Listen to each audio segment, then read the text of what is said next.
დილამ შვიდობისა ყველას, საქმიან დილას ვიწყებთ TV პირველზე. BMG-ის გუნდი ქოქავს 28 იანვრის საქმიან დილას, სამშაბათი დღეა და სუპერ საინტერესო ამბები გვაქვს ჩვენი საქმიანი მაყურებლებისთვის. მაშასე, გადაწყვეტილება მიღებულია საქართველოს ჩინეთის სახალხო რესპუბლიკიდან ცოცხალი ცხოველების იმპორტს გრძალავს, რამდენს, რას და როგორ ვაჭრობთ ჩინეთთან, რომელიც სოფლიოს სიდიდით მეორე ეკონომიკაა, რა ხდება კორონავირუსით გავრცელების ეპიცენტრში. საქმიანი დილა იწყებს და ყველა კითხვებზე გასცემს პასუხს საქმიანი მაყურებლებისთვის. 16 წლის მანძილზე უწყვეტი შრომით და გარჯით გამომუშავებული 800 მილიონი დოლარის შემოსავალი და ლოს-ანჯელესის ავიაკატასტროფა. სოფლიო NBA-ის ლეგენდას და ერთ-ერთ ყველაზე პერსპექტიულ ანტრეპრენერს გლოვობს. კობი ბრაიანტი 41 წლის იყო. ქართული წარმოშობის მილიარდერი რუსულ Forbes ქართულ გამოცდილებას უზიარებს. დავით იაკობაშვილის მორიგი მოგზაურობა დავოში და რითი ამაყობს საქართველოში რუსეთში სიმდიდრით 145 ადამიანი საერთაშორისო მედიასთან.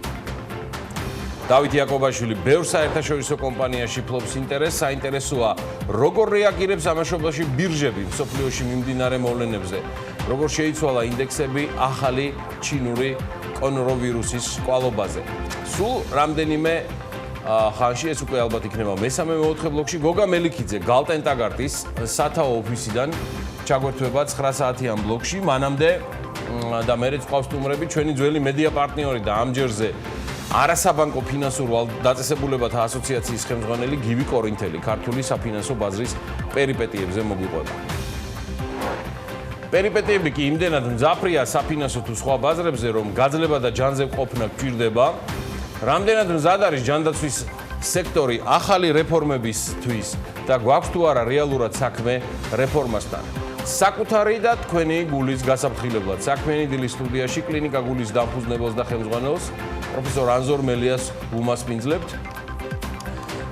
ჩვენი შემხედვარე უსაქმოდ არც ბექა ბაციკაძეა, დაღვრემილია ძალიან გუნდის სხვა წევრებივით შავი მამბას დაღუპვის გამო, თუმცა თავად ფორმაშია, სერიოზული ამბებია 10 საათიან ბლოკში ეკაც იმაკურიძესთან ერთად გაშლის თემას, რატომ არ აკონტროლებს საქართველოს პარლამენტი კანონის აღსრულების პროცესს და წყვილში არიამ ადამიანთან ერთად სასტუმრო ვინთემის ბიზნესის განვითარების ხელმძღვანელთან ჩინეთის სტუმრების შესაძლო შემცირებაზე ვიმსჯელებთ. გიორგი დოლიძე საქმიანი დილის სტუდიაში. არც ერთი დღე და სატელევიზიო ეთერი ბიზნეს კომპანიის ტოპ მენეჯერის და ლიდერის გარეშე ადგილობრივი საფინანსო ბაზრის გამოწვევებზე კოტე სულამაინძესთან ერთად ვისაუბრებთ. კოტე ჰუალინგ დაზღვევის და BHL ლიზინგის გენერალური დირექტორია. ველით მას საქმიანი დილის სტუდიაში.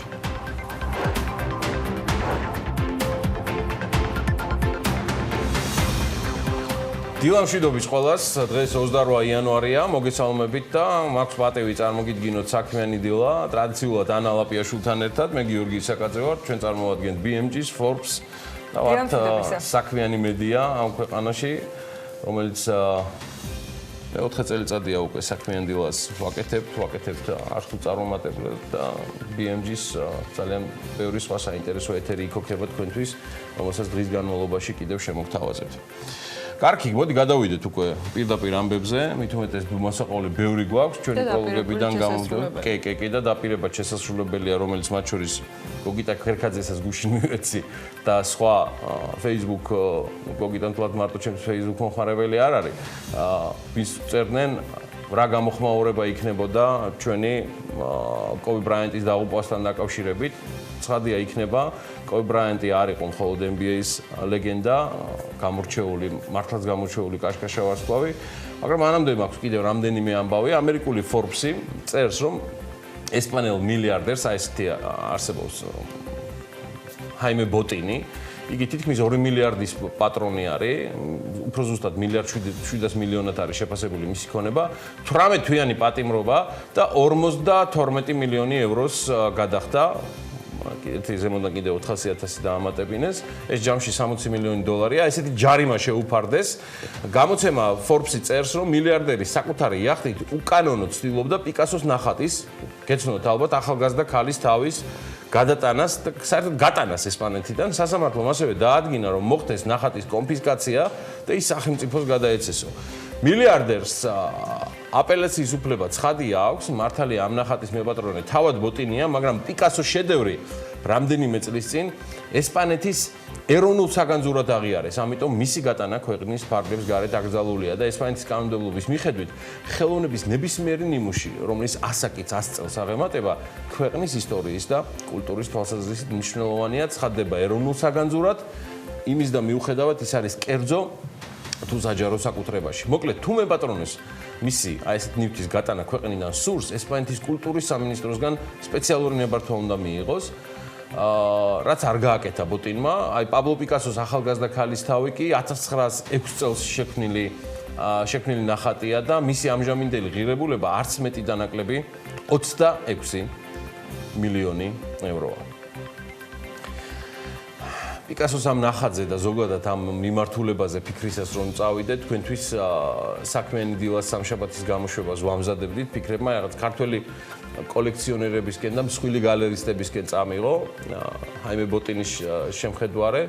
საქართველოში ასეთი კერძო ინვესტიცია ზედ რუსთაველზეა განთავსებული, ის ბიზნესმენმა გია ჯოხტაბერიძემ მოაწყო.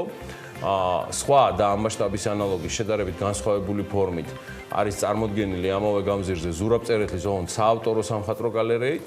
ახლა სხვა მიჭირს ესეთი მასშტაბის რომ გავიხსენო. აი რაც შეეხება საზღვარგარეთ, ცნობილი ფაქტია რომ ქართული წარმოშობის საერთაშორისო ბიზნესმენის 100-ია, რადგან დავით იაკობაშვილის ბიზნესები არის მსოფლიოს მრავალ ქვეყანაში წარმოდგენილი. ხო და რატო გამახსენდა იაკობაშვილი და გალერეა? ან როგორ დავაკავშირე 600 მილიონი დოლარი, ეს არის ის თანხა, რომელიც არის ინვესტირებული იაკობაშვილის მიერ შექმნილ მუზეუმში სობრანიე, ცხადია იქ განთავსებული ნივთების ჩათვლით. 2019-ში რუსმა ძალოვანებმა აი ამ მუზეუმში და გალერეაში ჩაატარეს ჩხრეკა. რაზეც დავით იაკობაშვილმა საჯაროდ გასცა პასუხი, რომ რამდენიმე თვე არ ყოფილა მოსკოვში და მისთვის სრულიად გაუგებარია და ერთგვარად შეურაცხყოფელი ფაქტიც ეს აღნიშნული შემოწმება და ჩხრეკა და ის ამის გამო საერთოდ თავს შეიკავებს რუსეთში ჩასვლისგან. შეიკავა კიდევაც, ან შეიძლება ჩადის, მე ზუსტად ვერაფერს გეტყვით, მაგრამ ერთი რაც ვიცი დაზუსტებულად, რომ დავოში ჩადის რეგულარულად და არ ტოვებს არც ერთ სამიც. ამჯერადაც იქ იყო 2020 წელს, მე პირადად რამდენიმე შეხვედრაზე და საქმიან საუზმეზე მოვკარი მას თვალი, მათ შორის გერმან გრეფის მიერ ორგანიზებულ ძალზედ საინტერესო ბიზნეს საუზმეზე, რომელსაც Forbes-ი პირდაპირ ეთერში გადმოსცემდა.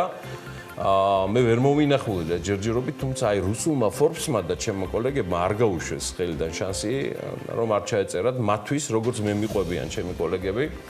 გამორჩეულად საინტერესო რესპონდენტი. ცხადია, არ ისაუბრა რუსეთის გამოძიებაზე დავით იაკობაშვილმა, თუმცა რუსულ Forbes-თან თავი მოიწონა ახალი მიგნებებით ნავთობპროდუქტების თემაში. მე მაინც შეგახსენებთ, რომ Forbes-ი მას 155 ადგილზე ამწესებს ყველაზე მდიდარ ბიზნესმენებს შორის რუსეთში.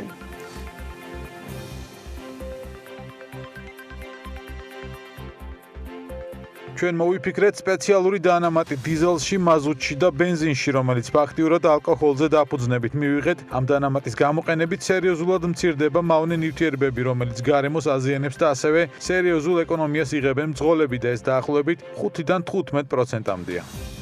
დავით იაკობაშვილი Forbes-თან აზუსტებს, რომ წარმოება თავად ნაკლებად მომგებიანია ამ დანამატისა და ცალკეული ქვეყნები მას პირადად ადგილზე სთხოვენ ამ დანამატის წარმოებას. იაკობაშვილი თავს იწონებს ამ დანამატის შემადგენლობით, რომ ყველაფერი მარტივი საუკეთესოა საბოლოოდ. ასევე აღნიშნავს, რომ ამ დანამატის გამოყენებამ გაზარდა მოხმარება საქართველოში გაყიდვებიც, რადგან ადამიანები გზნობენ ეკონომიას საწვავზე, მოძრაობენ მეც და ყიდულობენ მეცაც. იაკობაშვილი გეგმავს აღნიშნულის დანერგვას ასევე რუანდაში და კონგოში და ინტერესი დააფიქსირა ნიგერიამაც. ამ საქმით კი კომპანია ინოლია დაკავებული. და კიდევ ერთი დაპირებული თემა. იდეაში ჩვენ ვართ თაობა, რომელიც მოესწრო მაიკლ ჯორდანის, კალათბურთის მეფეს თამაშს მოედანზე. დღევანდელი ტექნოლოგიების გათვალისწინებით დარწმუნებული ვარ, ეს არავისთვის წარმოადგენს რაიმე ტიპის აღმოჩენას, მაგრამ იმ ემოციის გადმოცემა, რაც ჯორდანის თამაშს ახლდა თან, რამაც კალათბურთის ფანების დიდი ნაწილი სწორედ ჯორდანის ლეგენდარული ჩიკაგო ბულსის მიმდევარი გახადა. თუმცა გამორჩეული ფანები და მიმდევრები ყოველთვის ყავდა ლეგენდარულ ლეიკერს, ბოსტონ სელტიკს და NBA-ის სხვა გუნდებსაც. ლეიკერს NBA-ის ისტორიაში ალბათ ყველაზე მეტად გაუმართლა. როცა მასთან სპორტული კარიერის დაკავშირება ახალგაზრდა კობი ბრაიანტმა გადაწყვიტა, რომელსაც მთელი თავისი სპორტული კარიერის განმავლობაში არც უფიქრია ლეიკერსის და ლოს-ანჯელესის დატოვება. მან დატოვა სპორტი 2016 წელს და ტრაგიკულად დაიღუპა უკვე 2020 წელს 51 წლის ასაკში, ვერტფრენის გადაადგილებისას, რომელსაც NBA-ის ლეგენდა საკმაოდ ხშირად იყენებდა. ეს სირაკუსის მოდელის ვერტფრენი იყო და კობი ამ გადაადგილების საშუალებას, ანუ ვერტფრენს ძალიან ხშირად იყენებდა, როცა დაეზოგა დრო და თავიდან აეცილებინა ის ცნობილი საცობები, რომელიც ლოს-ანჯელესში, ასევე ცნობილი ფაქტია, რომ აღნიშნული ვერტფრენით ხშირად სარგებლობდნენ სხვა კალათბურთელებიც, განსაკუთრებით, როცა სამედიცინო დახმარების აღმოჩენა ხდებოდა საჭირო და აუცილებელი. კობი თავის ქალიშვილთან ერთად დაიღუპა, ვერტფრენში კიდევ რამდენიმე ადამიანი იმყოფებოდა.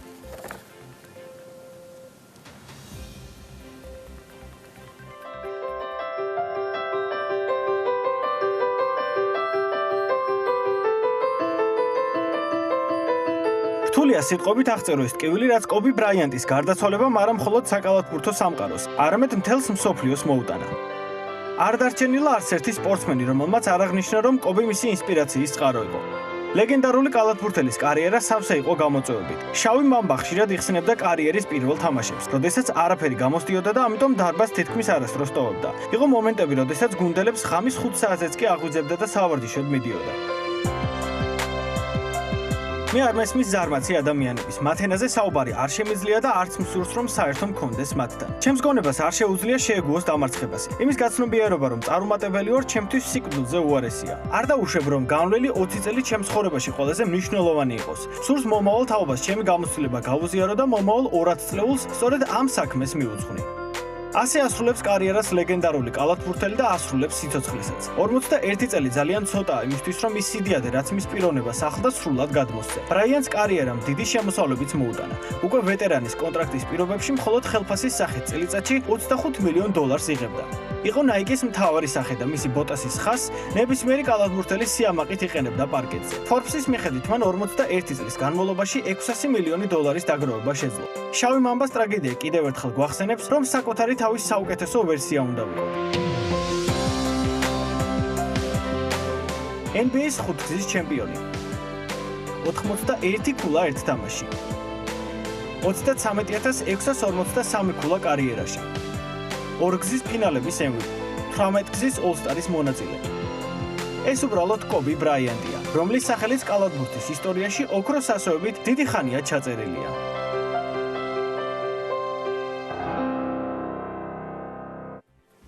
კობიზე უამრავი ითქმევა და მეტიც დაიწერება. ნუ რა ვინც ეძებს საძრახის, რომ კალათბურთის ლეგენდის დაღუპვა ამდენს დაწყვიტა გული საქართველოშიც. ბრაიანტი ბევრი თვისებების გამო იყო გამორჩეული სპორტსმენი, მოქალაქე და თქვენ წარმოიდგინეთ ბიზნესმენიც კი. მას შემდეგ, რაც 4 წლის წინ ის აქტიურად ჩაერთო სხვადასხვა პროექტებში და ბიზნესში, კობი ნამდვილი ვარსკვლავი იყო და მაგალითად ამიტომაც იყო ოსკაროსანიც. მოკლემეტრაჟიანი ფილმისთვის Dear Basketball, ძვირფას კალათბურთს, დიახ, დიდი სპორტიდან წასვლის შემდეგ კობი მაინც აგრძელებდა კაშკაშს და ამის დასტურია სპორტიდან წასვლიდან, აი ეგერ ზუსტად ხედავთ, 2 წლის თავზე 2018 წელს მოკლემეტრაჟიანი ანიმაციისთვის მიღებული ოსკარიც, Dear Basketball, რომელიც მოკლემეტრაჟიანი ანიმაციური ფილმია. სხვათა შორის Forbes-მა ჯერ კიდევ 20 წლის წინ მონიშნა და 2000 წლის მარტში კობი ბრაიანტი Forbes-ის ყდაზე იყო. Forbes-ის დათვლითვე კობი NBA-ში $680 მილიონ გამოიმუშავებდა და 9 წლის განმავლობაში იყო ყველაზე მაღალანაზღაურებადი კალათბურთელი ამავე რეიტინგით. შრომის მოყვარეობით, სოდნით, მეგობრობით გამორჩეული ბრაიანტი იმ დროისთვის ყველაზე მაღალ შემოსავლებს იღებდა მსოფლიოში. ცხადია, ეს შემოსავლები იყო სარეკლამო დამკვეთებისგანაც, რომლებიც დიდი სიხარულით და ენთუზიაზმით თანამშრომლობდნენ კობისთან. Turkish Airlines-ი, Lenovo, შვეიცარული Hablo, იტალიური Panini, რა თქმა უნდა Nike. კობი სასწაულად პოპულარული იყო მთელ მსოფლიოში, მაგრამ განსაკუთრებით ჩინეთში, სადაც საკმაოდ ხშირად ჩადიოდა და სტუმრობდა და და იცით რა არის მნიშვნელოვანი, ეს გუშინ გამახსენდა, რომ NBC-ზე ატირებული LeBron James-ი ვნახე, რომელმაც კობის დაღუპვა შეიტყო. 18 წლიანი სპორტული კარიერის შემდეგ კობი ბრაიანტი კვლავ რჩებოდა ნომერ მეორე კომერციული პოპულარობის მიხედვით ყველაზე მოთხოვნად პიროვნებად უკვე ლეგენდად ქცეული თავად LeBron James-ის შემდეგ. და 2016 წელს მას შემდეგ რაც დატოვა დიდი სპორტი, ბიზნესმენ ჯეფ სტიბელთან ერთად კობი ბრაიანტი აარსებს venture funds, აგერ ჩემო ბატონო, $100 მილიონი მოცულობის, რომელიც ინფორმაციის, მედიის და ტექნოლოგიებში აკეთებდა ინვესტირებას, მათ შორის მათ ინვესტირება მოახდინეს Alibaba-შიც, ასევე მობილური თამაშების წარმოებულ კომპანიას Corplay-ში. Forbes-ის აღმასრულებელი რედაქტორი დენ ბიგმანი გუშინ წინ იხსენებს, რომ ჯერ კიდევ 21 წლის კობი იყო ყველასთვის განსაკუთრებით საყვარელი პატარა ძამიკო. ალბათ ესეთი თარგმანი ვუპოვეთ ჩემი აზრით საუკეთესო Forbes-ის აღმასრულებელი რედაქტორის სვეტის ამონარიც, რომელიც მან გუშინ წინ გამოაქვეყნა. მიუძღვნა კობის და ისიც შემახსენა, რომ შრომის მოყვარეობის 24 საათიანი შრომის და ურთიერთობების განსაკუთრებული უნარების გამო კობისთან კონტაქტი, ურთიერთობა უნდოდა ყველას. და ბიზნესებიც ასკდებოდნენ ერთმანეს დაედო მასთან სარეკლამო კონტრაქტები. იქნებოდა ეს Adidas-ი, რომელიც იყო პერიოდიდან 8 მილიონს უხდიდა წელიწადში, თუ Upper Deck-ის კონტრაქტი, რომელიც თქვათ მილიონი იყო წელიწადში. კობი დაკონტრაქტებული ყავდა Sprites, Nintendo-ს და Spalding-ს. ერთ ამბავს მოგიყვებით კიდევ. დასტურად იმისა, რომ ბიზნესმენიც არ იყო ურიგო და თავის კაპიტალზე ზრუნავდა, ზრდიდა და აი სწორი მიმართულებითაც აკეთებდა ინვესტირებას. ცნობილი ფაქტია, რომ ერთ-ერთი პირველი ინვესტირება კობი ბრაიანტმა გააკეთა სპორტული სასმელი Body Armor-ის კაპიტალში. აი ზუსტად ახლა ხედავთ ამ კომპანიას, სადაც მან კომპანიის 10% კობი ბრაიანტმა $5 მილიონ შეიძინა და იცით რა ხდება 2018-ში? არც მეტი და ნაკლები ამ სტარტაპში. 2018 წელს $300 მილიონი ინვესტირებას თავად Coca-Cola ახდენს. და იწყებს პარტნიორობას კობი ბრაიანტთან, რომლის თანამონაწილეობა და წილის ფასი ამ კომპანიაში $200 მილიონი ხდება თავდაპირველი ინვესტირებული $5 მილიონიდან. კიდევ ბევრის მოყოლა შემიძლია, რაც დავაკელი და არ გაუზიარე მაყურებელს, რადგან გუშინ ვერ მოვასწარე ამ ყველაფრის თავმოყრა და იმედია მომავალშიც გავაგრძელებ, რადგან სამყაროს უნდა დარჩეს ისეთი სამაგალითო ადამიანები, გამრჯე, კეთილი და ღიმილიანები, როგორც სიცოცხლეშივე ლეგენდად ქცეული კობი ბრაიანტი გახდათ. 1 ოქტომბრიდან კი გადავდივართ ქართულ ამბებზე, ბაზარზე ქართველი დიზაინერის სპორტული სამოსი გამოჩნდა, რომელიც ჩინეთში Adidas-ის ავტორიზებულ ქარხანაში იკერება. ტამი სპორტის თავდაპირველი ინვესტიცია $10,000 იყო და კომპანიის დამფუძნებელს და მმართველ პარტნიორს ჩვენი რეპორტიორი სალომე ჭიპაშვილი ესაუბრა. სწორედ სალომეს დაუღალავი შრომის შედეგად უკვე ვიგებთ მორიგ ახალ ისტორიას, ამჯერად უკვე პირველი ქართული სპორტული სამოსის ბრენდზე.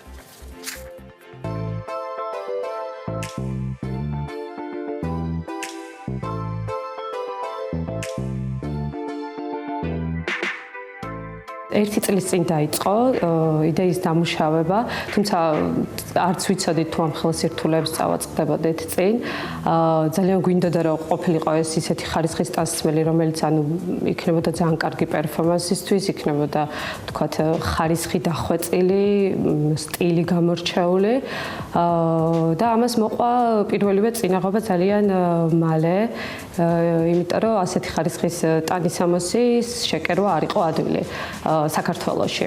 ბევრი ქვეყნები მოვსინჯეთ, ეს იყო თქვათ შრი-ლანკა იყო, ტაილანდი, სხვადასხვა ქვეყნები იყო და ყველგან თითქმის დავამზადებინე ნიმუშები და ბოლოს არშივანი გავაკეთეთ მე შემდგომ ჩინეთზე. ეს არის Adidas-ის მიერ ავტორიზებული ფაბრიკა. აი ზუსტად ის სირთულე, რაც ამ ფაბრიკაში წავაწყდით, იყო ის, რომ ეს ფაბრიკა არ კერავდა თქვათ მცირე რაოდენობას და ძალიან დიდ ხანს დაგვჭირდა იმის თქვათ იმაზე დათანხმება, რომ მცირეოდენობით კერვა ეწარმოებინათ. ეხლა ვაწარმოებთ ერთ სტილში 105 ცალს. ეს იყო ისეთი გამონაკლისი, რაც მეგონი ფაბრიკას საერთოდ არ გაუკეთებია თავისი არსებობის პერიოდში. პირველადი ინვესტიცია თავიდან ბოლომდე 10,000 ამერიკული დოლარი დაჯდა. დიზაინს ვქნი თავიდან ბოლომდე მე ვასრულებ დიზაინს. დიზაინის შემდეგ ხდება ძალიან ბევრი ნიუანსია, რომელსაც ფაბრიკასთან ერთად განვიხილავ. გვაქვს სხვადასხვა ზომაში ექსტრა სმოლიდან ექსტრა ლარჯის ჩათვლით. დაახლოებით თვეში გაყიდვა გვაქვს 15-20 ერთეული. ძირითადად ტანისამოსი ხელმისაწვდომია საშუალო და მაღალშემოსავლიანი ქალბატონებისთვის. დაახლოებით ფასები იწყება 100 ლარიდან მაქსიმუმ 200 ლარამდე მერყეობს. გააჩნია მაისური, გვაქვს შორტი, თქვათ ლეგინსი, ტოპი.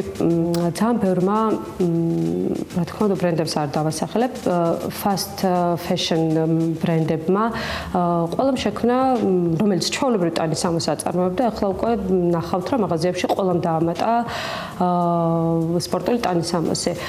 თუმცა ეს fast fashion ბრენდები არ კერავენ იმ ხარისხს, თქვათ, რასაც ჩვენ თავაზობთ მომხმარებელს, თუმცა მინდა რომ ძალიან ჯერ კოლექციაც და გავზარდოთ და ჯერ ქართულ ბაზარზე დავიმკვიდროთ, თქვათ, სახელი და შემდეგ უკვე ნახოთ, შეიძლება საზღვარგარეთაც მოვიხვეჭოთ სახელი.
ჯანდაცვის მინისტრის ეკატერინე ტიკარაძის განცხადებით, სახელმწიფოს კლინიკების მიმართ დავალიანება არ აქვთ. მისი თქმით, ის თანხები, რაც კლინიკებს აქვთ მოთხოვნილი, იანვრის ბოლომდე სრულად იქნება ჩარიცხული. ტიკარაძე იძლევა რეკომენდაციას მოქალაქეებისათვის, რათა მათ შეზღუდონ ფრენები და მოგზაურობა ჩინეთის მიმართულებით. მისი თქმით, ჩინეთიდან პირდაპირ რეისები ამ ეტაპისათვის გადადებულია და დღეს იქნება შეხვედრა მაღალ დონეზე, სადაც გადაწყვეტილებას მიიღებენ შემდეგი რეისების გადადების საჭიროებასთან დაკავშირებით. ჩინეთის დაავადებათა კონტროლის ცენტრის მონაცემებით ამ ეტაპზე კორონავირუსის 2700-ზე მეტი შემთხვევა დაფიქსირებული, საიდანაც 97% ჩინეთის ტერიტორიაზეა, დანარჩენი კი სხვა 12 ქვეყანაშია იდენტიფიცირებული. გუდაურში ხელოვნური ტბის მოწყობის სამუშაოები გაზაფხულისთვის დასრულდება, ეს BMG-ს გაერთიანებული წყალმომარაგების კომპანიის დირექტორის მოადგილე მზაზა სიხარულიძემ უთხრა. საერთაშორისო გამჭვირვალობას საქართველოს ინფორმაციით ჩხოროწყუს მერიის, ჩხოროწყუს მუნიციპალიტეტის მექანიზაციის დასუფთავების კეთილმოწყობისა და სასაფლაოების მოვლა პატრონობის ცენტრი ჩხოროწყუს პოლიციის ყოფილი უფროსის ჯუმბერ იზორიას ძმისგან ბადრ იზორიასგან საწოლს გამარტივებული პირდაპირი წესით ყიდულობს. არასამთავრობო ორგანიზაცია კი უწყებას შესყიდვის სააგენტოს ფაქტის შესწავლისაკენ მოუწოდებს. ისრაელის ელჩის ინფორმაციით, საქართველოს ინოვაციების ეკოსისტემაში მისი ქვეყნის ჩართულობა გაიზრდება, რაც სააგენტოს მიერ ორგანიზებული პროგრამების და ღონისძიებების მხარდაჭერას გულისხმობს, ასევე გამოცდილების გაზიარებას და ისრაელიდან მაღალკვალიფიციური ექსპერტების სისტემატურად ჩამოყვანას. TBC Mobile Bank-ი განაახლა მომხმარებლებისათვის ცხოვრების გამარტივებისათვის აპლიკაცია უფრო მოქნილი, თანამედროვე და დახვეწილი გახდა. განახლებული Mobile Bank-ი კი უფრო მეტად მომხმარებლის სურვილებს არის მორგებული და მათ საჭიროებებს შესაბამისად. პროკრედიტ ბანკ საქართველოში კი მოქმედი ბიზნეს ასოციაციების წარმომადგენლები შეიკრიბნენ ბანკის მენეჯმენტთან შეხვედრის ფარგლებში დისკუსია თემაზე. ინოფინის საგარანტიო პროგრამა და მისი მნიშვნელობა მცირე და საშუალო ბიზნესის განვითარებისათვის მოეწყო. ამასობაში ბრიტანელები ბოიკოტს უცხადებენ ახალ სამახსოვრო მონეტებს, რომლებიც ქვეყნის ევროკავშირის შემადგენლობიდან გასვლას ეძღვნება. საუბარია 50 ცენტიან მონეტებზე, რომლებიც 3 მილიონი ეგზემპლარის ტირაჟით მოიჭრა. ახალი მონეტები მიმოქცევაში 31 იანვარს გამოჩნდება, როდესაც დიდი ბრიტანეთი ევროკავშირს ოფიციალურად დატოვებს. მონეტებს მშვიდობა, წარმატება და ხალხთა მეგობრობა აწერია. Forbes-ის პროგნოზით მომდევნო წლებში ავტომობილების გაყიდვების შემცირდება. გამოცემა წერს, რომ 2019 წელს ავტომობილების გაყიდვებმა რეკორდულ მინიმუმამდე იკლო და აისახა მათ შორის ისეთ უმსხვილეს საავტომობილო ბაზრებზე, როგორიც არის ჩინეთი, აქ 10%-იანი კლება დაფიქსირდა, შეერთებულ შტატებში 1,3%-იანი კლება იყო. კლების ტენდენცია ანალიტიკოსების შეფასებით მომდევნო წლებშიც გაგრძელდება. მიზეზებზეც წერს Forbes-ი და იქვე ხსნის, რომ მთავარი მიზეზი არის car-sharing-ის და ტაქსის განვითარების დახვეწა. ერთ-ერთი ფაქტორი არის ასევე სწრაფი ტექნოლოგიური პროგრესი, ანუ ადამიანების უმრავლესობა ფიქრობს, რომ არ შეიძინოს ახალი ავტომობილი, რადგან შეიძლება ხვალ კიდევ უფრო უკეთესი გამოვიდეს. და ამიტომ მოლოდინის რეჟიმში არიან, შესაბამისად გადაწყვეტილების მიღებას და ყიდვას არ ჩქარობენ ახალი ავტომობილებისა. ასევე არც ის უნდა დაგვაუწყდეს, რომ ადამიანები ბიუჯეტურ ცხოვრებას ანიჭებენ უპირატესობას და ფიქრობენ, რომ მანქანა ძვირის სიამოვნებაა თავის სადაზღვევო პაკეტით და საწვავით. ასე რომ სატრანსპორტო საშუალებას არ ყიდულობენ, ხოლო საჭიროების შემთხვევაში car-sharing-ის მომსახურებით სარგებლობენ, მაგრამ ვინც მაინც გადაწყვეტს, რომ ახალი ავტომობილი იყიდოს, ისევ ბიუჯეტურ ან ჰიბრიდულ მანქანებს ანიჭებს უპირატესობას, ამიტომაც ავტომობილების გაყიდვების რაოდენობა მთელი მსოფლიოს მასშტაბით მცირდება. მესამე ტრენდი კი, რომელსაც Forbes-ის პროგნოზით მომდევნო წლებში შეამჩნევთ, უფრო საპარკინგო ადგილების შემცირებას უკავშირდება. გამოცემა წერს, რომ უფასო პარკინგის პირობებში მძღოლები გაცილებით ხშირად გადაადგილდებიან ავტომობილით, რაც ქალაქებში გადატვირთული მოძრაობის ნომერ პირველი მიზეზია. ხოლო რაც უფრო დიდია პარკინგის გადასახადი, მით უფრო ნაკლებად იყენებენ მანქანებს და გადაადგილდებიან საზოგადოებრივი ტრანსპორტით. ასე კი გაცილებით ბევრი პრობლემის არიდება ხდება ქვეყანაში და ამ პრაქტიკას უფრო და უფრო მეტი მთავრობა მიმართავს.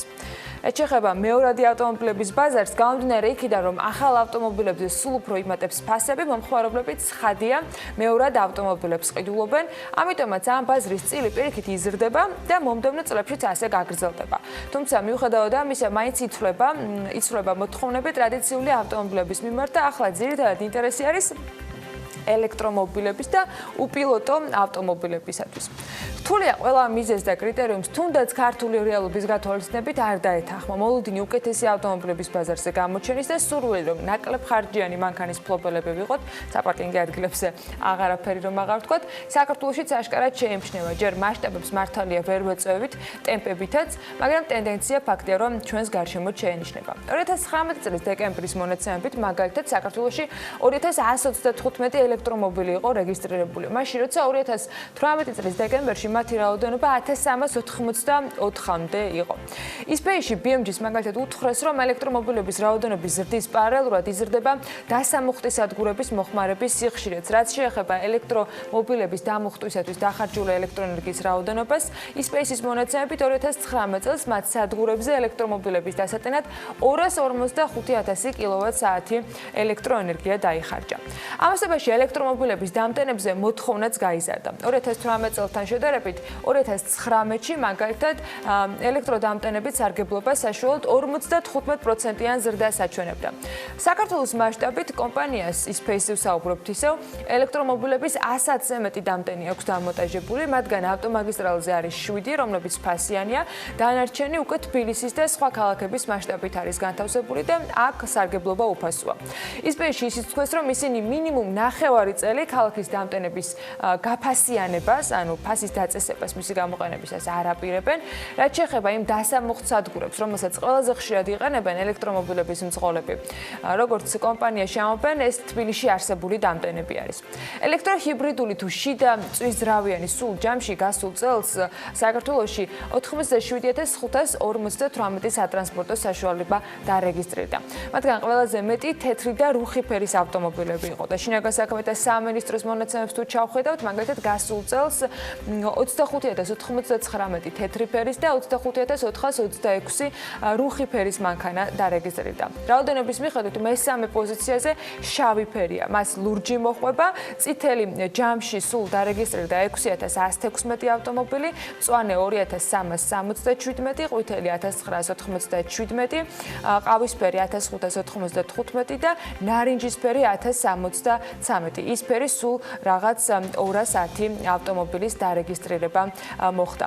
2018 წლის მონაცემს რომ შევადაროთ ახლა ეს მონაცემები, დიდად აღმოვაჩენთ რომ ფერებში ტენდენციები შეცვლილი არ იყო. სულ 2018-ში 79957 ავტოსანტრანსპორტო საშუალების დარეგისტრირება დათვალეს, მათგან მოწინავე აქ რუხი ფერი იყო, მას თეთრი ფერი მოჰყვება, შემდეგი არის შავი, ლურჯი, წითელი, მწვანე, ყავისფერი, ყვითელი, ნარინჯისფერი და იისფერი.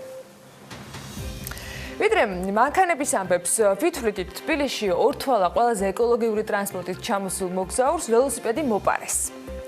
აქამდე მოსასრულად 1 წლის განმავლობაში 11 ქვეყანა გამოვიარეთ და 7500 კილომეტრი გადავლახე. მინდა გავაგრძელო მოგზაურობა, მაგრამ თუ ველოსიპედს ვერ დავიბრუნებ, ეს დასასრულს ნიშნავს. დაწერა ბრიტანელმა მოგზაურმა როუან კემპელმა ცნობილ მოგზაურებში და სოციალურ ქსელის მომხმარებლებში პოპულარულ გვერდზე Spend 4 Seasons in Georgia-ში.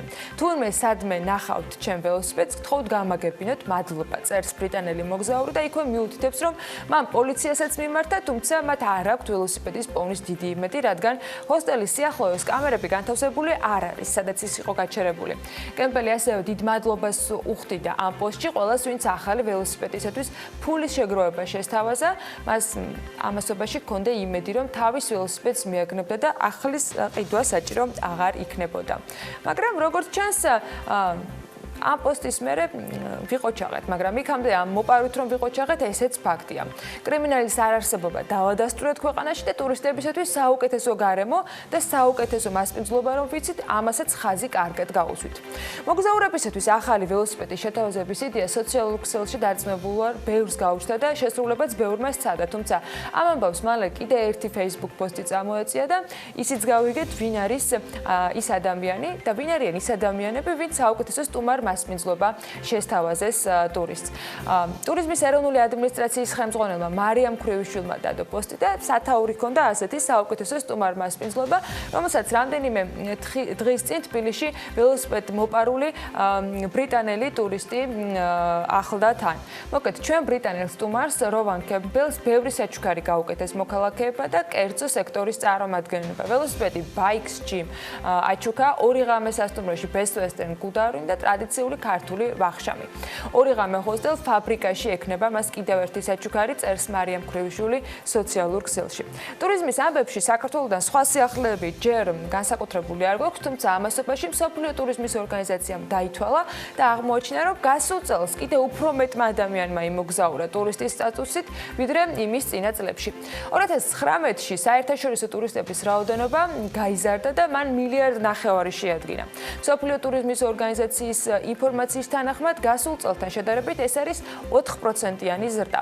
2020 წელსაც 4%-იან ზრდას პროგნოზირებენ და იმედია, რომ საქართველოშიც ბევრი ტურისტი ჩამოვა. ტენდენციებს რაც შეეხება 2019 წლის მონაცემების მიხედვით განსაკუთრებით გაზრდილია ინტერესი აზია წყნარი ოკეანის და ახლო აღმოსავლეთის მიმართულებით. უფრო კონკრეტულად აზია წყნარი ოკეანის მიმართულებით ვიზიტებმა 5%-იანი ზრდა აჩვენა, აფრიკის ქვეყნებში 4%-იანი ზრდა იყო, ეგვიპტეში ასევე 4%-იანი და ახლო აღმოსავლეთის მიმართულებით 8%-იანი ზრდა დაფიქსირდა. ამასთანავე მოგზაურობისას ტურისტების 58%-მა აირჩია ავიამიმოსვლა, 37%-მა ავტომობილი, 4%-მა საზღვაო ტრანსპორტი და 2%-მა მოგზაურობისათვის მატარებელი გამოიყენა. ველოსიპედებზე დათვლილი არ არის სამწუხაროდ ამ კვლევაში. რაც შეეხება მოგზაურობის მიზეზებს, მსოფლიო მოსახლეობის 57%-მა მოგზაურობა გადაწყვიტა, რომ დასასვენებლად უნდა მოეწყო. 27% შემთხვევაში ეს ტურისტული ვიზიტები იყო ახლობლების მოსანახულებლად ან მოსალოცად. 13%-მა კი საქმიანი და სასწავლო მიზნით იმოგზაურა. ორგანიზაცია აღნიშნავს, რომ ტურიზმის ზრდის მთავარი მიზეზი სავიზო რეგულაციების გამარტივება და დაბალბიუჯეტიანი ავიაკომპანიების მეშვეობით გადაადგილება გახდა. მართალია, აზია უფრო პოპულარულია, მაგრამ ევროპის ისტორიულ ქალაქებს მასობრივი ტურიზმი საკმაოდ დიდ საფრთხეს უქმნის და ეს თლად ახალი ამბავიც არ არის. ამიტომ ქალაქებში ტურისტების შემცირების მექანიზმებზე დიდი ხანია ფიქრობენ. Guardian წერს, რომ ისეთი ქალაქები როგორც არის ამსტერდამი, ბარსელონა და პრაღა ტურისტების უზარმაზარ ნაკადებს ცდილობენ გაუმკლავდნენ და ქალაქის კულტურული მემკვიდრეობის შენარჩუნების მიზნით გარკვეული რეგულაციებიც კი მოიფიქრეს. გამოცემა აღნიშნავს, რომ ამ ქალაქებში ტურისტების რაოდენობის განსაკუთრებულ ზრდას რამდენიმე ფაქტორმა შეუწყო ხელი. პირველ რიგში ამის მიზეზი არის ქალაქების ღირსშესანიშნაობები და დამთვალიერებელთა მზარდი ინტერესი. ამასთანავე დაბალბიუჯეტიანი ავიაკომპანიებისა და ხელმისაწვდომი სასტუმროებისა თუ ჰოსტელების მომრავლებამ მოგზაურების ინტერესი კიდევ უფრო გაზარდა მათ მიმართ. შედეგად ევროპის დიდ ქალაქებში ტურისტების რიცხვი ყოველწლიურად დაახლოებით 10%-იანი ზრდას აჩვენებს. არ დახომ გითხარით, გასულ წელს 4%-იანი ზრდა იყო ჯამურად. ამის გამო კულტურულ მემკვიდრეობებს საფრთხე ექმნება, ქალაქები კი უფრო უსუფთავო და ხმაურიანი ხდება. ევროპის ტურისტულმა ქალაქებმა დაიწყეს რეგულაციების ამოქმედება, რითაც ტურისტების რაოდენობის გაკონტროლებას ვარაუდობენ, რომ შეძლებენ. აი, მაგალითად, 3 ქალაქი დავასახელეთ და ახლა თითოეულ მათგანზე მოგიყვებით. ამსტერდამის შემთხვევაში 2019 წელს ამ ქალაქმა 19 მილიონ ვიზიტორს უმასპინძლა. ტურისტები განსაკუთრებით დიდი რაოდენობა ზაფხულში შეინიშნება ხოლმე. შექმნილი დისკომფორტის გამო ქალაქში გადაწყვიტეს, რომ თითოეული ტურისტისათვის ამსტერდამში გატარებულ ყოველ დღეზე გადასახადი 3 ევროთი დაეწესებინათ. გამკაცრდა რეგულაციები სასტუმროებისათვის და ქალაქის ცენტრში ახალი სასტუმროების აშენებაც აიკრძალა. ქალაქის საბჭოს გადაწყვეტილებით ამსტერდამის ცნობილი წითელი ფარნების ქუჩა შეიძლება დაიხუროს კიდეც და ის ქალაქის განაპირას გადაიტანონ. ექსპერტების ანალიზის თანახმად 2020 წლის ბოლომდე ბარსელონას მაგალითად 30 მილიონზე მეტი ადამიანი მოინახულებს. ქალაქის ღირსშესანიშნაობების განსაკუთრებით კი საგრადა ფამილიას სანახავთ, იქ ადამიანები მთელი მსოფლიოდან ჩამოდიან. ტურისტების რაოდენობის ზრდის გამო ქალაქს არაერთი პრობლემა შეექმნა, მათ შორის მკვეთრად გაიზარდა ბინების გაქირავების ფასიც. დღეისთვის ერთი თვით ბინის გაქირავების ფასი ახალგაზრდების საშუალო ხელფასს აღემატება, ამიტომ 16-დან 30 წლამდე ახალგაზრდების 80%-ს მშობლებთან ერთად უწევს ცხოვრება. ქალაქის ცენტრალურ ნაწილში ბინების გაქირავებაზე რეგულაციები წესდება. ამასთან საკრუიზო გემებს ბარსელონას ზღვის სანაპიროდან მოშორებით გადაიტანენ, რათა ქალაქის ცენტრალური ნაწილი ტურისტების ჭარბი რაოდენობისაგან ამ ფორმით გათავისუფლდეს. ამასობაში პრაღა ერთ-ერთი ყველაზე პოპულარული ისტორიული ქალაქი არის, რომელიც 2019 წლის განმავლობაში 10 მილიონმა ადამიანმა მოინახულა. მაშინ, როდესაც ქალაქის მოსახლეობა სულ რაღაც 1.4 მილიონია. ქალაქის საბჭოს გადაწყვეტილებით ამ შემთხვევაში მდინარე ვალტვას სანაპიროზე პოპულარული ტურისტული რესტორნებისა და კაფეების ნაწილი დაიხურა, რადგან ტურისტული სეზონის დროს მდინარის სანაპიროები ძალიან გადატვირთულიაო. ამასთან მათივე გადაწყვეტილებით ადგილობრივი კლუბები და პაბები რამდენიმე საათით ადრე დაიხურება, რათა ხმაურმა ადგილობრივ მოსახლეობას დისკომფორტი არ შეუქმნას. ამასობაში ჩვენთან კვლავ ინფრასტრუქტურული პრობლემებია და ვიდრე ტურისტების სიჭარბისთან გამკლავებას ვეცდებოდეთ, ჯერ გვინდა რომ ტურისტები მოვიზიდოთ. გუდაურში კი ხელოვნური ტბა 2018 წლის ბოლომდე მოეწყობა. ეს არ არის შეცდომით ნათქვამი თარიღი, ამაზე BMG-მ ოფიციალურ პირებზე დაყრდნობით ჯერ კიდევ 2017 წლის ბოლოს დაწერა და გათვლა იყო ტურისტებზეც, რომ მათთვის დაგვახვედრებინა ხელოვნური თოვლი. ახლა 2020 წელია, მაგრამ კურორტს ხელოვნური ტბა, რომელმაც გათოვლიანების სისტემა წყლით უნდა უზრუნველყოს, ჯერ კიდევ არ აქვს. თელარა გელანტიამ და ვიქტორიამ ღაბრიშვილმა პროექტის გაჭიანურების მიზეზების გარკვევა სცადეს და BMG-ს კითხველისათვის ძალიან საინტერესო მასალა მოამზადეს. საინტერესოა ირკვევა, რომ ხელოვნური ტბის მოწყობის სამუშაოები გაზაფხულისთვის დასრულდება. ეს გითხრა გაერთიანებული წყალმომარაგების კომპანიის დირექტორის მოადგილე ზაზა სიხარულიძემ. საქმე იმაშია, რომ გუდაურში ხელოვნური ტბის მოწყობისათვის საჭირო სამუშაოების პირველი ეტაპი ჯერ კიდევ 2018-ში დასრულდა. პროექტირება მშენებლობისათვის საქართველოს მთავრობამ 11.388.298 ლარი გამოყო. ხელოვნური რეზერვუარის მოწყობის საპროექტო და სამშენებლო სამუშაოები გამარჯვებულმა კომპანიამ ფერიმ განახორციელა. ამ პროექტის ფარგლებში ხელოვნური 1000 მ3 მოცულობის ხელოვნური ტბა უნდა მოწყობილიყო, თუმცა გაერთიანებული წყალმომარაგების კომპანიის დირექტორის მოადგილე ამბობს, რომ 96 კუბური მეტრი მოცულობის ტბა მოეწყო. ის აღნიშნავს, რომ დასკვნით სამუშაოები დღესაც მიმდინარეობს და კიდევ საჭიროებს რამდენიმე დამატებით დეტალს. გუდაურში გათოვლიანებისთვის არსებული ხელოვნური ტბის მშენებლობა მოწყობა დასრულებულია. ტესტირება ჩატარებულია და მზად არის წყლის შევსებისთვის. ამჟამად დაწყებულია და მიმდინარეობს ტბის შევსებისთვის საჭირო კომუნიკაციების მოწყობის სამუშაოები, რომელიც გაზაფხულზე დაიწყო და ამ დროისთვის კლიმატური პირობების გამოდროებით შეჩერებულია. 2800 მეტრის ზედანიშნული, სადაც წყალი უნდა ავიყვანოთ. სამუშაოების კლიმატური პირობების გაუმჯობესებისთანავე განახლდება და წელს გაზაფხულზე სამუშაოების დასრულებას გვეგმავთ და უკვე ზაფხულში დავიწყებთ ხელოვნური ტბის შევსებას. PMG-ს კითხვაზე რამ გამოიწვია ტბის სამშენებლო სამუშაოების შეფერხება და რატომ ვერ მოხდა წყლის დაგროვება გაწერილ ვადებში, კონკრეტულად კი 2018 წლის ბოლოსთვის გაერთიანებული წყალმომარაგების კომპანიის ხელმძღვანელის მოადგილე პასუხობს, რომ სამუშაოები რამდენიმე თვით ჩაშლილი ტენდერის გამო შეფერხდა. ზაზა სიხარულიძემ უარყო წინა წლებში გავრცელებული ინფორმაცია იმის თაობაზე, რომ ხელოვნური ტბა გუდაურს წყალმომარაგებითაც უზრუნველყოფდა. ეს ტბა არასდროს არ ყოფილა გათვლილი საყოფაცხოვრებო წყლისთვის, ვინაიდან მანდ წყლის დაგროვება უნდა მოხდეს ზაფხულის განმავლობაში და შესაბამისად ზაფხულში მოგროვებულ რამდენიმე თვე ტბაში გაჩერებულ წყალს მოსახლეობას ვერ მივაწვდით. ვერ დაგიდასტურებთ იმ ინფორმაციას, რომ ეს იქნებოდა გათვლილი საყოფაცხოვრებო მიზნებისთვისაც. ძალსახად ხელოვნურად დაგროვილი წყალსაცავიდან ვერ მოხდება და სისტემა არც ითვალისწინებს მოსახლეობის წყალმომარაგებას. პროექტი განხორციელდა პრინციპით, რომ გუდაურში ზამთარში ისედაც წყლის დეფიციტია. რესურსი არ არის იმ დონით, რომ ხელოვნური ტბა წყლით შევავსოთ. ამიტომ გათვლა შემდეგი. ზაფხულის პერიოდში, როდესაც საკმაოდ დიდი შემოდინება გვაქვს, უპრობლემოდ შეივსოს 96000 მეტრ კუბის ხელოვნური ტბა. გათოვლიანებისთვის ეს მოცულობა სავსებით საკმარისია. ასე თუ ისე ფაქტია, მიმდინარე ზამთრის სეზონზე ბევრი პრობლემა დაგროვდა და ამ დროისათვის დიდად განებივრებული თოვლის სიუხვითაც კი არ ვართ და შესაბამისად ტურისტების პრობლემებით შეიქმნა. ამ პრობლემებში და ლამაზ ბუნებაში ერთიანი ტკბობას მაინც დაგეგმავს, რა სერვისი შეგვიძლია შევთავაზოთ და რა ფასად ეს PMCG Research-მა დათვალა. ამ მონაცემების მიხედვით, რომელიც 2019 წლის დეკემბრის მდგომარეობით საქართველოში 5 ვარსკვლავიან სასტუმროებში სტანდარტული ნომრის საშუალო ფასს ადგენს, მისი ღირებულება 426 ლარია. თბილისში სტანდარტული ნომრის ფასი 530 ლარს შეადგენს, საჭარაში 391 ლარს. სამცხე-ჯავახეთში 360 და კახეთში 400 ლარს. რაც შეეხება 4 ვარსკვლავიანი სასტუმროების სტანდარტული ნომრის ფასს, ის 213 ლარს შეადგენს, 3 ვარსკვლავიანი სასტუმროების სტანდარტული ნომრის ფასი კი საშუალოდ 140 ლარის ტოლია. PMCG-ს სასტუმროების ფასების ინდექსი 2019 წლის დეკემბერში 2018 წლის დეკემბერთან შედარებით 1.1%-ით გაიზარდა, რაც უმეტესწილად საოჯახო ტიპის სასტუმროების ფასების ზრდამ განაპირობა.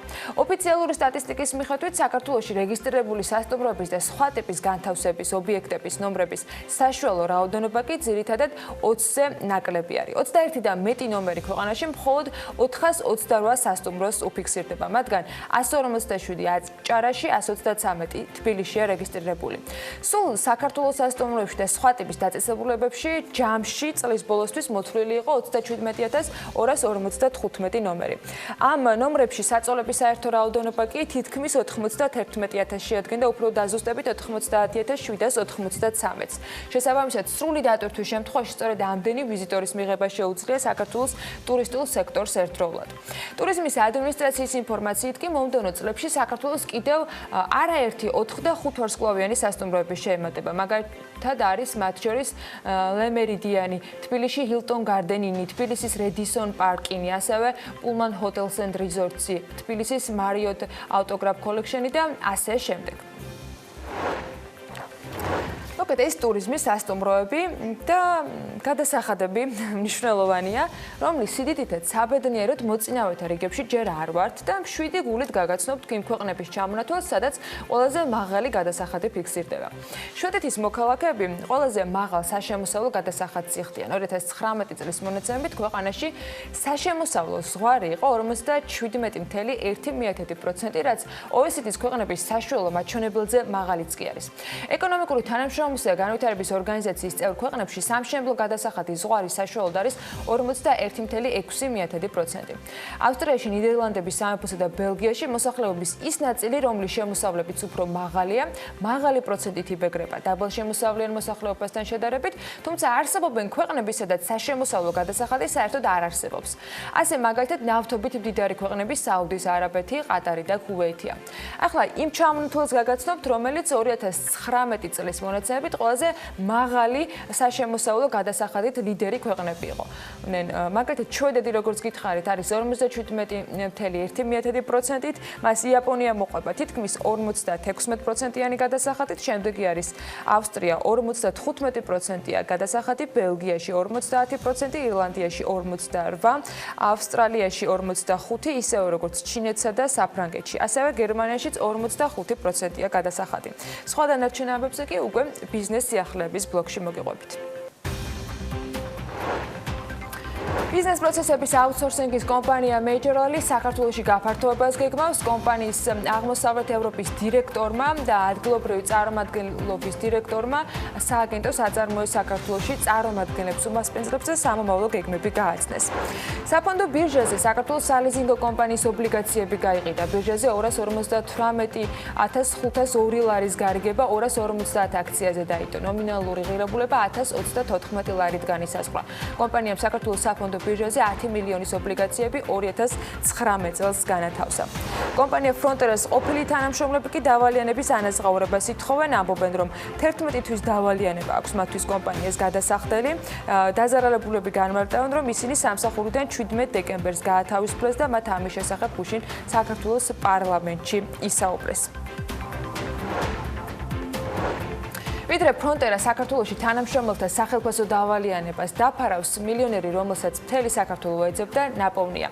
ლოტო 642 ჯეკპოტი 1,182,454 ლარი 21 იანვარს გათამაშდა, მაგრამ ახალი ქართველი მილიონერი რამდენიმე დღე ვერ იპოვეს. საქართველოს ეროვნულმა ლოტერიამ ყველაზე იღბლიან ადამიანს ბათუმში დევნილთა დასახლებაში მიაგო რაღაც 3 დღეში და შესაბამისად მოგებული თანხა, ანუ 1,182,454 ლარი 17 წლის ვალიკო კვაჭაძე მიიღო და მისმა შვილმა. ბიზნეს მედია საქართველოს გუნდი თავის მხრივ ულოცავს კვაჭაძეების ოჯახს და წარმატებას უსურვებს.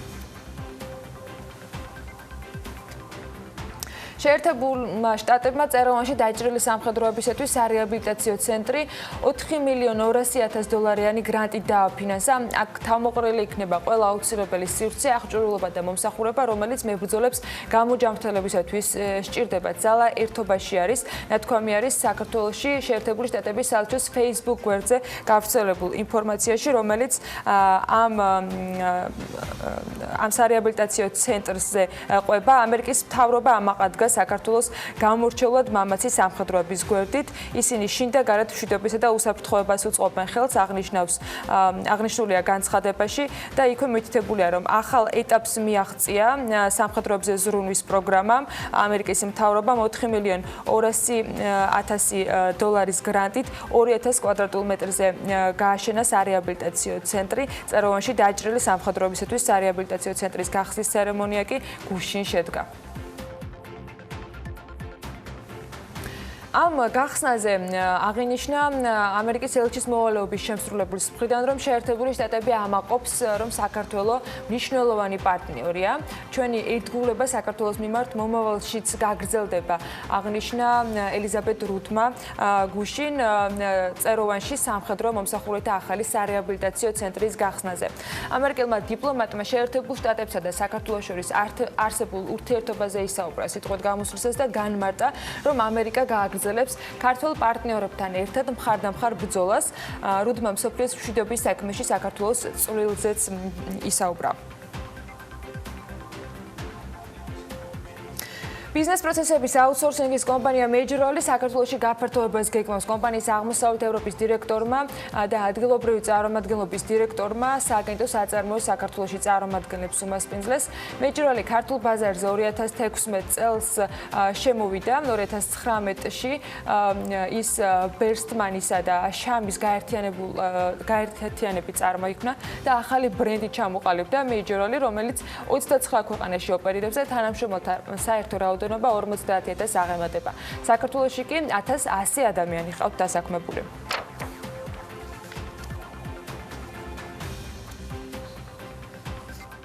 ენერგეტიკის და წყალმომარაგების მარეგულირებელი კომისიის თავმჯდომარის ინფორმაციით, მიმდინარე წელს სემეკი ელექტრომობილების დამუხტვის ახალ წელს შეიმუშავებს. დავით ნარმანიას თქმით, სემეკი ევროპულ გამოცდილებას სწავლობს და ახალი რეგულაციები ადგილობრივ საჭიროებებზე მორგებით შემუშავდება. დავით ნარმანიას განცხადებით, სემეკს მიენიჭა უფლებამოსილება, რომ დაადგინოს სპეციალური წესი ელექტრომობილების დამტენებთან და მის ექსპლუატაციასთან დაკავშირებულ საკითხებზე, რომელსაც მიმდინარე წლის განმავლობაში მიიღებენ. ეს იქნება ახალი რეგულაცია, რომლის მიხედვითაც ელექტროენერგიის ქსელზე დაშვებასთან დაკავშირებული საკითხი იქნება რეგულარული. მიერთების სპეციალური წესები კი დადგინდება ევროპული გამოცდილებიდან გამომდინარე, ამბობს ნარმანია. რატომ შემცირდა ჰიბრიდული ავტომობილებისა და ელექტრომობილების შემოყვანა 2019 წელს? ამაზე დეტალებზე გარემოს დაცვისა და ბუნებრივი რესურსების კომიტეტზე გუშინ იმსჯელეს კერძო სექტორის წარმომადგენლებმა დიფერენცირებული გადასახადების ინიციატივაზე საუბრისას აღნიშნეს, რომ დასატენ სადგურებთან დაკავშირებული პრობლემებიც არსებობს და მნიშვნელოვანი არის ყველა მიმართულებით საუბრის გაგრძელება. 2016-2018 წლებში შეღავათები ამოქმედა ჰიბრიდული ავტომობილების და ელექტრომობილების შემოყვანისას, ამან მხოლოდ დროებითი ეფექტი მოიტანა. აღინიშნა გუშინ კომიტეტის შეხვედრაზე 2017 წელთან შედარებით, მაგალითად 2018 წელს ჰიბრიდული ავტოტრანსპორტის შემოყვანა იყო გაზრდილი, თუმცა 2019 წელს შემცირება შეენიშნებოდა. სავალალო მდგომარეობა არის ელექტრომობილებთან დაკავშირებით, რადგან მათი იმპორტი მცირდება.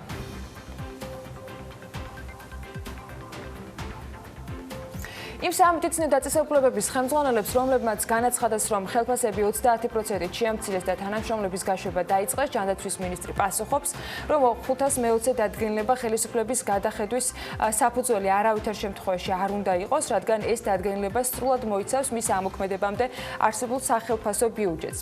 ეკატერინე ტიკარაძემ გუშინ კლინიკების მესვეურებს მოუწოდა, რომ ნუ შეესწებიან თავიანთი ხარჯების ოპტიმიზაციას სამედიცინო პერსონალის ხარჯზე. დღესდღეობით ის ანგარიშვალდებულებები, რომელიც სახელმწიფოს უდგას კლინიკების მიმართ, არ არის 520 დადგენილების ფარგლებში, შესაბამისად მათ არანაირი რისკი არ უდგათ გადასახადების და ეს არ უნდა ასახულიყო პერსონალზე. ექთნებისთვის ცალსახად არ შეიძლება მოხდეს სახელმწიფო ანაზღაურების შემცირება და გარდა ამისა, მინდა ხაზი გაუსვა, რომ სამომავლო სელექტიური კონტრაქტები აუცილებლად გათვალისწინებული იქნება იმ საერთაშორისო ნორმატივებზე დაყრდნობით, რომელიც ითვალისწინებს გარკვეული პერსონალის აუცილებელ აღრიცხვას საავადმყოფოებში. შესაბამისად, მინდა მივცე რეკომენდაცია ყველა დაწესებულებას, ნუ შეეცდებიან თავიანთი ხარჯების ოპტიმიზაცია სამედიცინო პერსონალის ხარჯზე. რაც შეეხება კლინიკების მიმართ სახელმწიფოს მიერ დაგროვილ დავალიანებებს, ჯანდაცვის მინისტრის ინფორმაციით, გასული წლის სექტემბრის ვალდებულებებს სამინისტრო იანვრის ბოლომდე გაისტუბრებს. ჩვენ დავალიანებას თვის ბოლომდე დავხურავთ. ეს ნიშნავს იმას, რომ სამინისტროს ვალდებულება უდგას დაფაროს სექტემბრის თვე და სექტემბრის თვის ნაწილი გარკვეულ კლინიკებს უკვე ჩარიცხული აქვს და შესაბამისად იანვრის ბოლომდე მათ დანარჩენ კლინიკებსაც ჩაერიცხებათ ის თანხები, რომლებიც მათ აქვთ მოთხოვნილი. აქედან გამომდინარე, სარისკო დავალიანებები სახელმწიფოს კლინიკების მიმართ არ გააჩნია. კიდევ ერთი, როგორც იცით, ჯანდაცვის სამინისტრო სამედიცინო დაწესებულებებთან 520 დადგენილებაში შესატან ცვლილებებზე მუშაობს, შედეგები ჯერ არ ჩანს, ამიტომ მინისტრთან ვიკითხეთ, რა ეტაპზეა ეს პროცესი. ეკატერინე ტიკარაძემ გუშინ გითხრა, რომ შეხვედრები ყოველდღიურ რეჟიმში მიმდინარეობს. მუშაობა გაჭიანურდა იქიდან გამომდინარე, რომ ექიმების მხრიდან მოწოდებული ის ფაქტები და მტკიცებულებები ვერ ჩაითვალა საკმარისად, რომ შეცვლილიყო 520 დადგენილების გარკვეული პუნქტები. ჩვენ მივეცით მათ გარკვეული განმარტებები და მოვითხოვეთ არაერთხელ დამატებითი ინფორმაცია, ასევე მივაწოდეთ მათ საერთაშორისო სტანდარტების მიხედვით გარკვეული ინფორმაცია, რათა მათ შემდგომში დაემუშავებინათ ის უკვე ქართულ ენაზე შეთანხმებული ერთმანეთში და დაებრუნებინათ პასუხები სამინისტროში. ახლა ცოტა სტარტაპებზეც უნდა მოგიყვეთ. კალიფორნიაში დაფუძნებული სტარტაპი მსოფლიოში რობოტების პირველ კოლონას ქმნის. ასობით რობოტი არა დედამიწაზე, არამედ მთვარის და მარსის ზედაპირზე იმუშავებს და იქ სამშენებლო და ინფრასტრუქტურულ პროექტებს ჩაატარებს. სტარტაპერების მიზნების შესახებ ამერიკის ხმა მოამზადა სიუჟეტი და ნახოთ რეპორტაჟი ვაშინგტონიდან. ტექნოლოგიების განვითარებასთან ერთად გასაკვირი აღარაა კოსმოსური ტურიზმი, ყოველ შემთხვევაში მდიდარი ადამიანებისთვის. მაგრამ კალიფორნიაში დაფუძნებული ერთ-ერთი სტარტაპი კიდევ უფრო შორი პერსპექტივისთვის ემზადება და მარსზე და მთვარეზე მაღაროების ასათვისებლად რობოტებს ქმნის. Off-world-ი ინტელექტის მქონე რობოტების მსოფლიოში პირველ კოლონიას ქმნის. ისინი დამოუკიდებლად ფიქრობენ, საქმიანობენ და იღებენ გადაწყვეტილებებს. ასობით რობოტი ერთად მუშაობს დაჭრის მაღაროების ათვისების, მშენებლობის, ინფრასტრუქტურის შეკეთების, გვირაბების გაყვანის თუ სხვა ისეთი საქმის პრობლემებს, რომლებსაც როგორც წესი ადამიანი აკეთებს.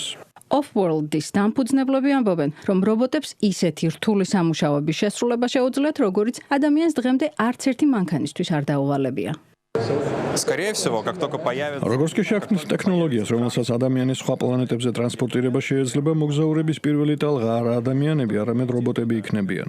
ისინი შექმნიან ინფრასტრუქტურას და მას სათანადო დონეზე მოუვლიან. სტარტაპის ინჟინრები და მეცნიერები ამბობენ, რომ მათ მიერ შემუშავებული რობოტები მაღაროების ასათვისებელ უკვე არსებულ ტექნოლოგიას იყენებენ. ეს მეშახტე რობოტია, რომელიც მის გზაზე არსებულ ყველანაირ ქვას შლის. როდესაც წინ ქვა ხვდება, ერთი ხელით მის დაშლას ცდილობს, მეორედ კი მომრეულ ნაწილებს აგროვებს. მათ მცირე ზომის ნაწილებას ჭრის. ამის შემდეგ მეორე რობოტი მოდის, რომელიც დაჭრილი ქვის ნაჭრებს შეაგროვებს და სადაც საჭიროა, იქ წაიღებს. მიზანი კი ისაა, რომ სანამ NASA მთვარესა და მარსზე ადამიანის გაგზავნისთვის დედამიწაზე ემზადება, ეს რობოტები მოსამზადებელ სამუშაოებს კოსმოსში ჩაატარებენ. ჩვენი რობოტების გამოყენება სხვადასხვა პლანეტებზე ინდუსტრიული კომპლექსების ასაშენებლად მოხდება. ძირითადი ხელსაწყოები, რომლებსაც რობოტები გამოიყენებენ, მარტივი სატეხი და წრიული ხერხია. მათ ისეთი მკვრივი ქვის გაჭრა შეეძლებათ, როგორიცაა გრანიტი.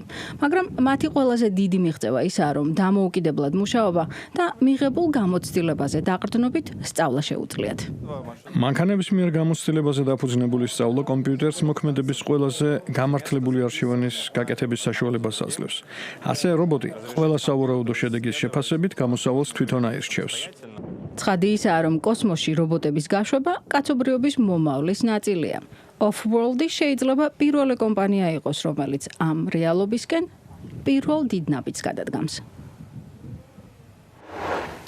ამასობაში ბიზნესმენი აგრძელებს ჯანდაცვის სექტორში მიმდინარე პროცესების გაშუქებას, კლინიკის დირექტორებთან და სექტორის მესვეურებთან შეხვედრა რამდენიმე კვირაა, რაც გაიმართა ინდუსტრია მედიასთან დაპაუზებულ გადაწყვეტილებებზე კვლავ წუხს. რამდენიმე წუთში კი რეკლამის შემდეგ კიდევ ერთი კლინიკის დამფუძნებელი ანზორ მელია შემოგვიერთდება საქმიანი დილის ეთერში და სტუდიაში ვუმასპინძლებთ ასევე რუსუდან ლაგვილავას, კომპანია ჰელსიკორის დირექტორს.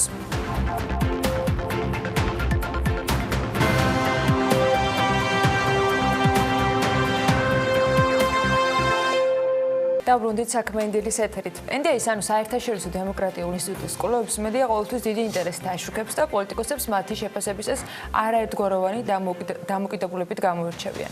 ხშირად ის ხელისუფლების კრიტიკის ობიექტი ხდება და საქმე იქამდეც კი მიდის, რომ ამერიკის შეერთებულ შტატებს საჯაროდ არასამთავრობო ორგანიზაციებსაც კი უწუნებენ ხოლმე. ლევან თაღიაშვილმა გადაწყვიტა გაერკვია, როგორ ტარდება NDI-ის ცნობილი კვლევები, ვინ ადგენს კითხვარს, რა პროცესს გადის, სანამ მოქალაქეებამდე მივა და ასე შემდეგ. რა გამოვიდა და როგორ უნდა ვენდოთ თუ არა NDI-ის კვლევებს, ამას უკვე სიუჟეტიდან შევიტყობთ. საქართველოში რამდენიმე წელია უკვე NDI-ის კვლევების შედეგები მუდმივად განხილვის საგანი ხდება. ზოგი პოლიტიკოსი მას ენდობა, ზოგიც არ ენდობა. ჩვენც ერთხელ და სამუდამოდ გადავწყვიტეთ გაგვეგო თუ ვინ ასრულებს უშუალოდ საველე სამუშაოებს, როგორ დგება მისი კითხვარი და საერთოდ რატომ უნდა ვენდოთ NDI-ის მიერ ჩატარებულ კვლევებს.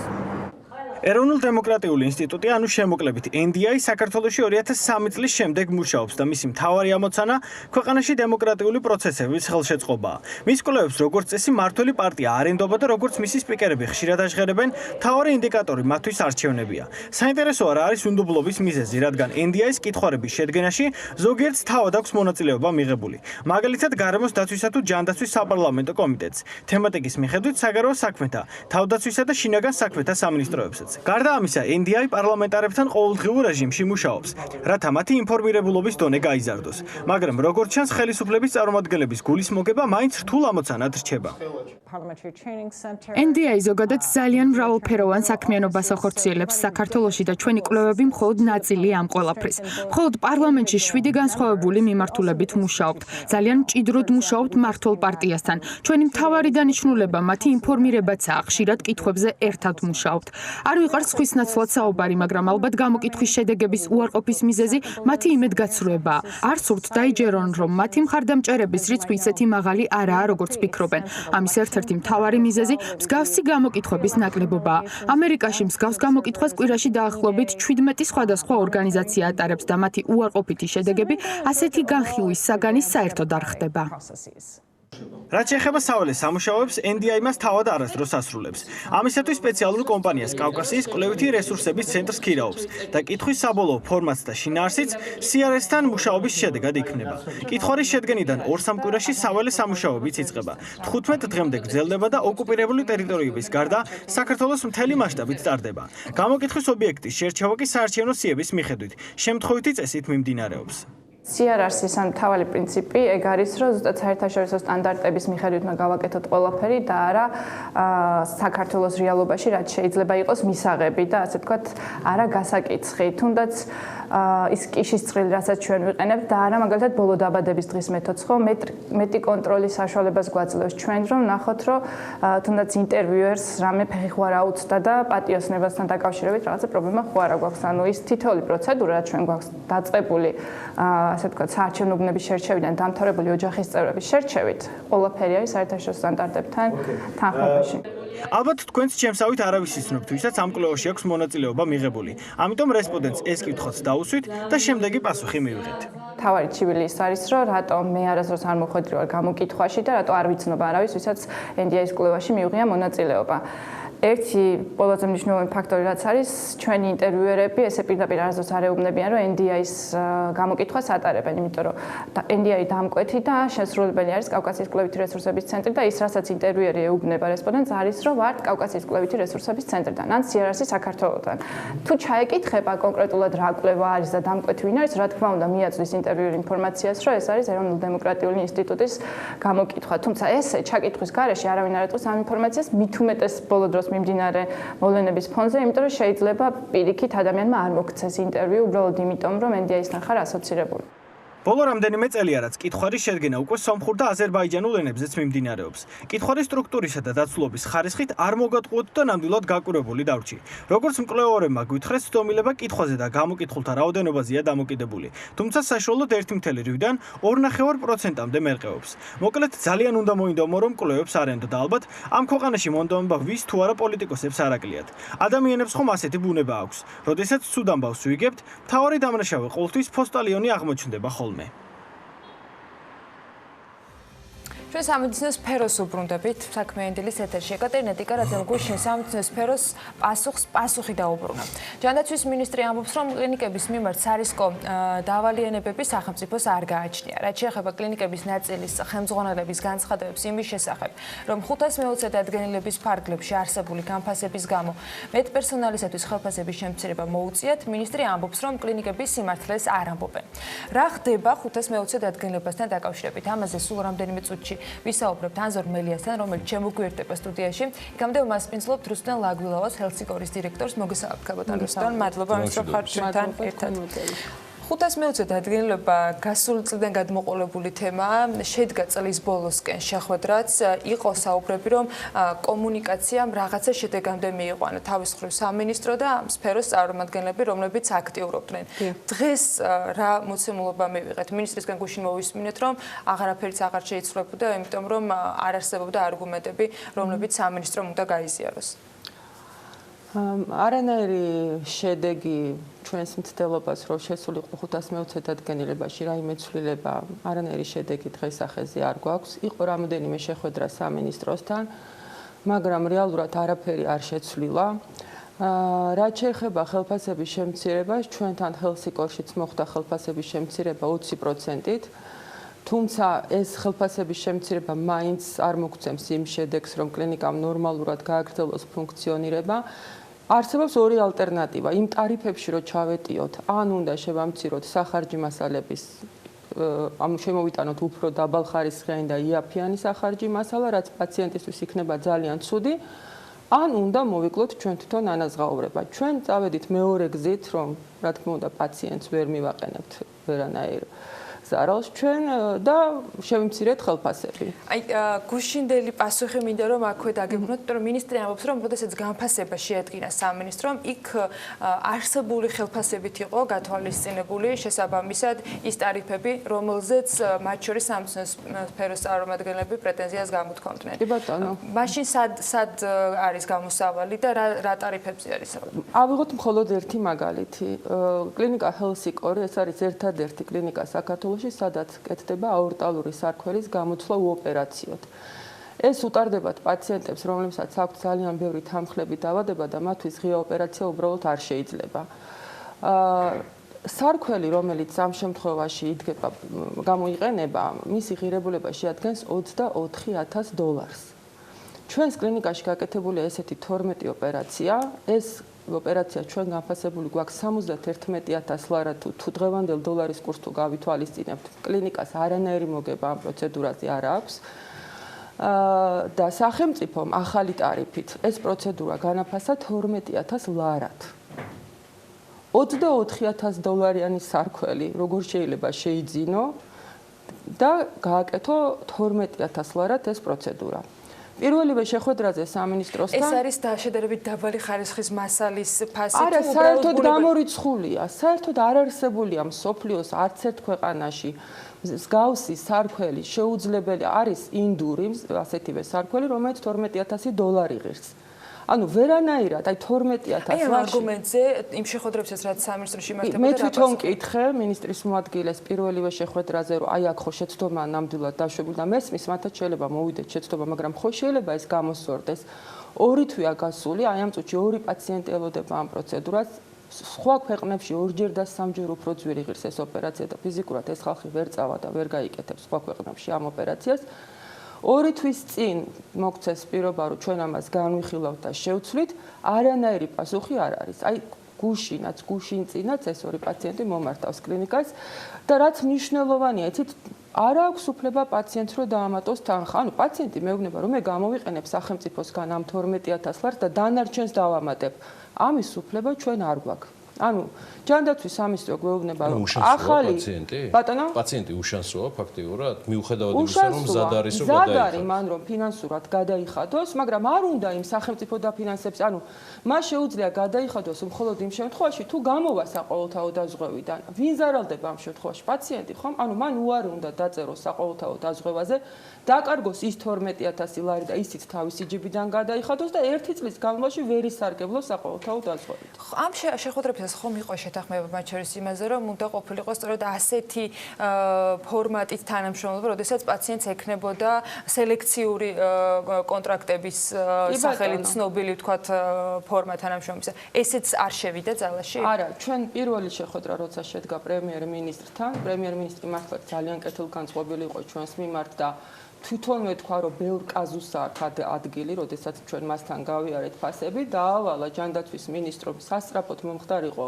გადახედვა განფასების, მაგრამ გავიდა 2 თვე. შედეგი არ არის არანაირი. თვითონ პრემიერ-მინისტრმა კითხა, როგორ მე თუ მინდა რომ ჩავიყენო მაღალი ხარისხის სტენტი და მე მზად ვარ ამისთვის, რომ დავამატო თანხა. გავწიო ხარჯი ჩემი პირადი. ჩემი პირადი, რა ეს ხო ადამიანის უფლების დარღვევაა?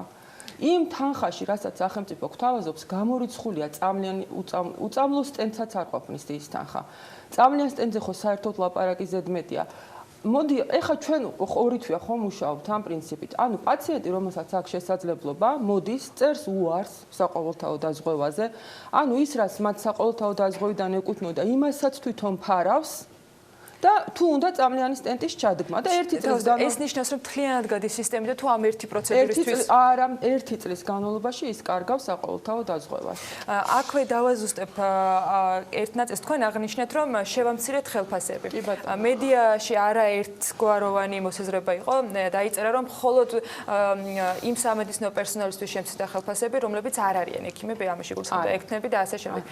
თქვენ შემთხვევაში აბსოლუტურად არასწორი ინფორმაცია, ყველა კლინიკა დგას ექთანზე. მიუხედავად იმისა, რომ ითვლება, რომ ექიმი ყველაზე მნიშვნელოვანია, ექთანს ბევრად ექთანზე დგას ყველა კლინიკა. ჩვენ ყოველ შემთხვევაში ესე მიგვაჩნია და ალბათ ბატონი ანგზორიც დამეთანხმება.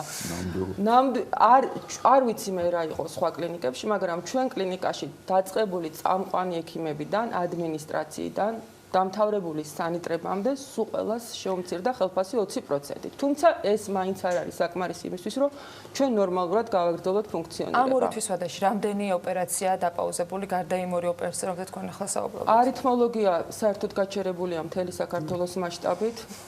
არსად აღარ მუშაობს, იმიტომ რომ იქაც ისეთი შეცდომებია დაშვებული, ანალოგიური თვითღირებულება სახარჯი მასალის გაცილებით მეტია, ვიდრე სახელმწიფოს მიერ შემოთავაზებული ტარიფი.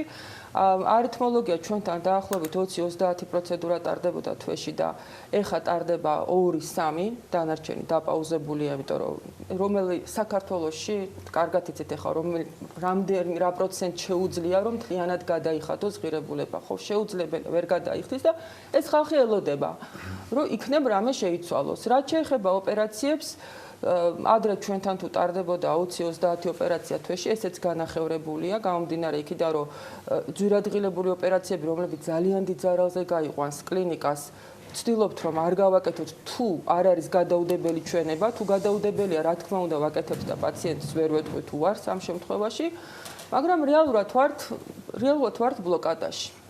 კლინიკა გულის დამფუძნებელი ბატონი ანზორმელია შემოგვიერთა, ის უკვე ჩვენთან ერთად სტუდიაშია, დილონშიდობის ბატონ ანზორ, მადლობთ. ვიხილავთ ქალბატონ რუსუდანთანაც ამაზე დავიწყეთ საუბარი. პირველ რიგში გვაინტერესებს ვიდრე დაფინანსების თემაზე გადავალ, ეს საკითხის დამჭა თქვენთან ქალბატონ რუსუდან გასავლელი. რა შეიცვალა იმ ბოლო შეხვედრების შემდეგ, რაც შედგა მინისტრთან, პრემიერ-მინისტრთან, მე არ მაინტერესებს გარკვევა პერიპეტიებში კეთილი და ბოროტი პოლიციელის თემები. ზედმეტად ბებერი ვარ იმისთვის, რომ ამ რაღაცებში იმის წავიდე, მაგრამ მე მაინტერესებს შედეგი, მე ვღელავ სექტორზე, ინდუსტრიაზე, რომელიც მინდა რომ გამართული თამაშის წესები გქონდეს. რასაც მე ვისმენ ახალი წლიდან კვლავ ჩიხია.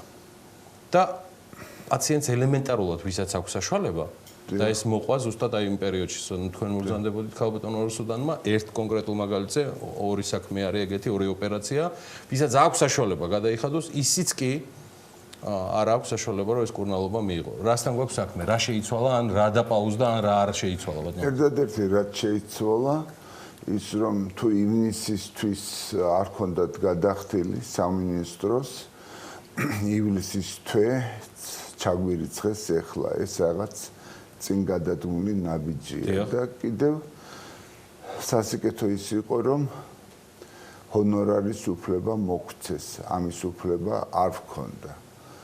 მაგრამ სექტემბერის და აგვისტოს დავალიანება ისევ ჰაერში. რა თქმა უნდა, ჯერ არაფერი არ არის და ისეთი შაბიჭილება მრჩება რომ ჩვენ ჯანმრთელობის დაცვის სამინისტროსთვის მტრები ვართ კლინიკები, რომლებმაც ხელი მოვაწერეთ ღია წელს.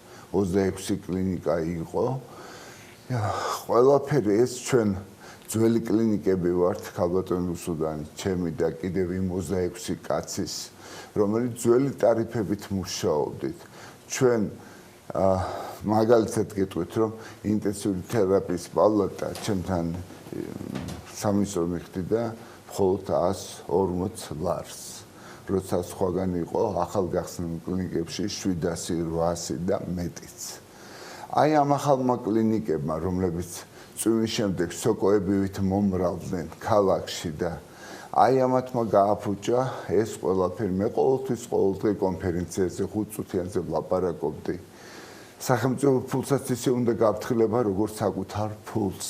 არ შეიძლება ინგლისის ბიუჯეტიც ვერ გაუძლებს იმას, რასაც, იმიტომ რომ ეს მრავალპროფილური კლინიკები რომ გაიხსნა, ვინ გახსნა, არის ის მინისტრმა და მისმა მოადგილეებმა, ვინ დგანან იმ კლინიკების უკან, ბიზნესმენები, პარლამენტარები და კიდევ ბევრი ვიღაცა. არიან თუ არა ეს ის ადამიანები და კლინიკების ის მესვეურები, რომელზეც ჩვენ ამ სტუდიაში ჩვენ თვითონ არაერთხელ გვისაუბრია, რომლებმაც ეს კლინიკები შექმნეს ზუსტად იმ გამოისობით, რა მოდელიც ბოლო წლებში დადო სახელმწიფო. მიგულისხმება საყოველთაო და უნივერსალური ჯანდაცვა და რეალურად მივიღეთ ის, რაც მოსალოდნელი იყო.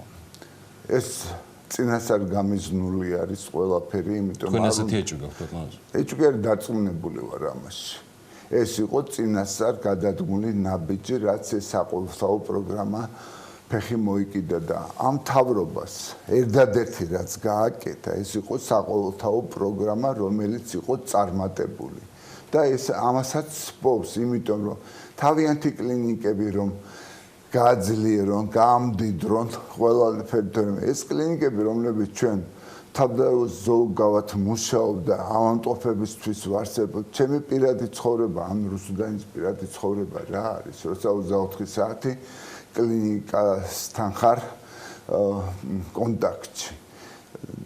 და აი ამ კლინიკებს რაც გვიშვებიან ესენი, რატომ, რა უფლება აქვს მინი ჯანმრთელობის დაცვის, ან რა დიდი გამოცდილება გასაქვს სტომატოლოგ ქალბატონს, რომ ჩვენ გვიბრძანოს, რომ ეს თანხები არ გაიზრდება. როცა კარდიოვერტებრ დეფიბრილატორი თავისი ფასი მხოლოდ მინიმუმი $5,200 ღირს და 13,000 აქვს მარტო შეფასებული იმ კარდიოვერტებრ დეფიბრილატორს, ხომ ელექტროდები ჭირდება, ხომ კიდევ რაღაცები ჭირდება. არაფერი. ეხლა მოვესარი მე რომ ამბობდნენ ექთნები, დღეს ექიმს უფრო იშოვე ვიდრე ექთანს. იმიტომ ექთანი არის დეფიციტი, კარგი ექთანი.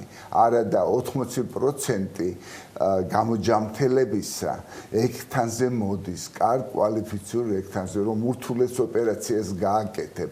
როცა გამოიყვან მაგას ინტენსიურში, თუ იქ ექთანი მაღალი რანგის არ აყავს, შეუძლებელი იქნება წარმატება. ეკატერინე ტიკარაძის დანიშვნა მინისტრად ხომ არ არის კიდევ ერთი დასტური სახელმწიფოს მხრიდან და აღიარება ერთის მხრივ ჯანდაცვის გატარებული რეფორმის წარუმატებლობისა ფინანსურ მხარეზე ვსაუბრობ და მან ხო არა იყო თავის თავზე, მე დეტალებში არ ჩავდივარ, მე არ ვაფასებ ამ კონკრეტულ შემთხვევაში თქვენთან თუნდაც კომუნიცირების ხარისხს, ეს ცალსახად არ მომწონს, რასაც სახელმწიფო თქვენთან მიმართებაში კომუნიცირებს და როგორც ვერ დაარწყვეთ საკითხებს, იმიტომ რომ კითხულობ რა გადაწყდა და არაფერი გადაწყვეტილა ამ შეხვედრების შემდეგ, მაგრამ მისი დანიშნულება ბატონო, ხომ არ არის სწორედ ის, რომ მან ჩაჭრას ის უნივერსალური დაფინანსების მოდელი, რომელიც პრაქტიკულად თავიდანვე განწირული იყო ამ შედეგისთვის. მიზანი ნამდვილად ეს არის და რაც გააკეთა ძალიან წარმატებულად ქალბატონმა მინისტრმა, იმიტომ რომ არც გაგვაფრთხილა, სულ ახალ გულშემატკივრ მაგალითს გეტყვით. სიძახთა ქირურგიაში, რომელიც ძველი ტარიფებით მუშაობდნენ და ჯერ არ შეხებიათ ის 520 ბრძანება, გუშინ გააუქმა ფასები ამ სიძახთა ქირურგიის. და წარმოგიდგენიათ იანვრიდან გააუქმეს. ხალხმა ექიმებმა ოპერაცია გააკეთეს, ხარჯები გაიღეს, ყველაფერი და ანულირება გაუკეთეს და ვერ ვაკეთებთ ახლა ორი ავადმყოფი ელოდება დღეს ოპერაციას და ვერ ვაკეთებთ, ფასები არ ვიცით. ანუ თვის ბოლოს არის მიღებული ერთ კონკრეტულ მიმართულებაზე, ამ შემთხვევაში სისწრაფეებზე ტარიფიკაციის შეცვლა იმგვარად, რომ პროცესი მიდიოდა წლის დასაწყისიდან სხვა ტარიფით. ეხლა სხვა რეალობა. აი გუშინდელი დღიდან. და ეს გადაითარგმნება, რომ 1 იანვრიდან ამ ფასებით იმუშავა. დიახ. აი ეს გააკეთეს ეხლა გუშინ. ეგერ რა პორტალზე შევიდეთ და ნახოთ, რომ ფასები არ გვიდებს. ეხლა ავადმყოფს ოპერაცია უნდა გაუკეთოთ და არ ვიცით რა უთხრათ. ბატონო, გამოსავალს არსებული სიტუაციიდან რაში ხედავთ, არის ღია წერილი, თითქმის ყველა ტელევიზიის პირდაპირ ეთერებში ხართ, ქალბატონ რუსუდან, თქვენი ხმა ისმის ყველგან, ეს ხმა მნიშვნელოვანია. იყო შეხვედრები მთავრობასთან, ღია კორესპონდენცია, წერილები, პეტიცია, ის დარჩა ეტყობა მარტო რაღაც გამოსვლები თუ რა მე ამ ყოფნის რა რჩება რა როგორ უნდა შეიძლება ბატონ პრემიერ-მინისტრმა შეხვედრაზე გვითხრა ქალბატონ რუსუდანის იმყოფებოდა რომ სახელმწიფოს ფული არ აქვს დაივიწყეთ იმ ძველი ტარიფები არ აღსდგება მაგრამ მოდით მოვილაპარაკოთ დავსხდეთ და გამოვნახოთ საერთო ენა. დასხედით და მოილაპარაკეთ? დავსხედით, მაგრამ რა აზრი აქვს? ორი თვე მიდის მოლაპარაკება, მომზადებლები მოდიან მინისტრის მოადგილეები ჩვენ კოლეგებთან, იმიტომ რომ ჩვენ 26 კლინიკა მოვაწერი და 26 კაცი ხომ არ დავჯდებით მაგათ, ამიტომ 10 კაცისაგან შემდგარი სამუშაო ჯგუფის შექმნით სპეციალურად 5 იურისტი და 5 ექიმი. რომელზეც 26 კლინიკას აქვს დელეგირებული მოლაპარაკები. გამოდიან გაოცებულები, ესე იგი აბსოლუტურად. აი ხა ბოლო 10-ში იყო მე მგონი 10 იანვარ შეხვედრა და ეს ვინც იყო მუშა ჯგუფი გაგიჟებულები გამოვიდნენ, რომ ვერ მოვასწარითო ჩვენო განხილვაო საკითხებისო და თვის ბოლოსთვის გადაიტანეს. რაც თქვენ კლინიკებს ჰქონდა წარმოდგენილი. კაპიტან რუსტამ, ბატონ მანზორმა ჩამოთვალა, რომ პოზიტივებიდან, რომ საუბარია ჰონორარის უფლების ლეგიტიმაციაზე და მხოლოდ ივლისისთვის, ისიც 2019 წლის ივლისის მდგომარეობით არის დავალიანება დაფარული. სხვა პოზიტივში მე ვერაფერი ვერ მოვინიშნე, მიუხედავად იმისა, რომ ბატონ იანზორის საუბარი წლებია ვიცი ეს კიდე სხვა ურთიერთობის თემაა. თქვენ რა შეგიძლიათ მითხრათ პოზიტივში 520-დან ვიდრე დღემდე? თქვენს მაგალითზე, ჰელსინკის მაგალითზე როგორ არის დაფინანსების თემა და რას ხედავს პოზიტივს მას შემდეგ, რაც ეს დადგენილება შედგა? რაც შეეხება დავალიანებებს, ჩვენ მივიღეთ ივნისის და ივლისის დავალიანებები, რომლებიც გაყინული იყო, ანუ რეალურად თუ ადრე 4 თვეში ხდებოდა ანაზღაურება, მივედით 7 თვემდე, ანუ 7 თვეში ხდებოდა უკვე ანაზღაურება. მერე როდესაც 520 დადგენილება გამოვიდა და ამას მოყვა ძალიან დიდი პრობლემები, მოხდა დაწევა და ეხლა ისევ ვეწევით და ამისთვის ნამდვილად მადლობელი ვართ, იმიტომ რომ ფაქტიურად უსახსროთ ვიყავით დარჩენილი ყველა კლინიკები. სხვა პოზიტივს ნამდვილად ვერ ვიპოვით ამ ყველაფერში, არის მხოლოდ და მხოლოდ უარყოფითი. და მინისტრის სიტყვას თუ შესრულდა, გუშინდელი კომენტარი იყო მინისტრის ჩვენთან, რომ სექტემბრის მდგომარეობით თუ დაიფარა, ეს ფაქტია, რომ იმ გრაფიკში 4 თვიანში ჯდება, ხო? ანუ კი, ეს დაიფარება, იმიტომ რომ ბეჭდები დარტყმულია და ბეჭედს როგორც კი დაარტყამენ 10 სამუშაო დღეში ხდება. ეს პრობლემა არა. ის კი არა, უფრო ადრეც ფარავენ, ეხლა იმ 10 დღესაც არ ელოდება. თვის ბოლომდე როგორც მინისტრმა თქვა, ეს ყველაფერი გასწორდება, მაგრამ როდის იქნება შემდეგი შეხვედრა? თვის ბოლო უწევს, ხო, იმ შეხვედრისთვის, როცა ეს სამუშაო ჯგუფი კიდევ ერთხელ უნდა შეხვდეს მინისტრს და წარმომადგენლობას. და რას ელოდებით, როდიდან ელოდებით, რომ გექნებათ იმ სამუშაო ტემპით და რეჟიმით გაგრძელების შესაძლებლობა მუშაობის, როგორც ეს იყო, ვთქვათ, წინა პერიოდში, ვიდრე ეს 520-ის გარშემო დაიწყება. ორივე პასუხით მინდა რომ შევაჯამოთ ჩვენი საუბარი. არ ველოდებით არაფერს, აბსოლუტურად, იმიტომ რომ ქალბატონი მინისტრი არ გისმენს, რასაც ფიქრობს, იმას აკეთებს. აბსოლუტურად ჩვენთვის მიუღებელია ჯანმრთელობის დაცვის სამინისტრო დღევანდელ დღეს. იმიტომ ჩვენ ვერ გვცნობთ ხარდაჭერას, ვერ გვცნობთ რომ ჩვენზე ზრუნავენ ისინი. კი ბატონმა გახარიამ გითხრა რომ არ შეუძლია სახელმწიფოს ამდენი ფულის გადახდა ჩვენც დავთანხმდით, მაგრამ ხომ შეიძლება მოვილაპარაკოთ და ნორმალური ფასები იყოს. 5% მაინც არ უნდა ჩაიდოს კლინიკაში მოგება.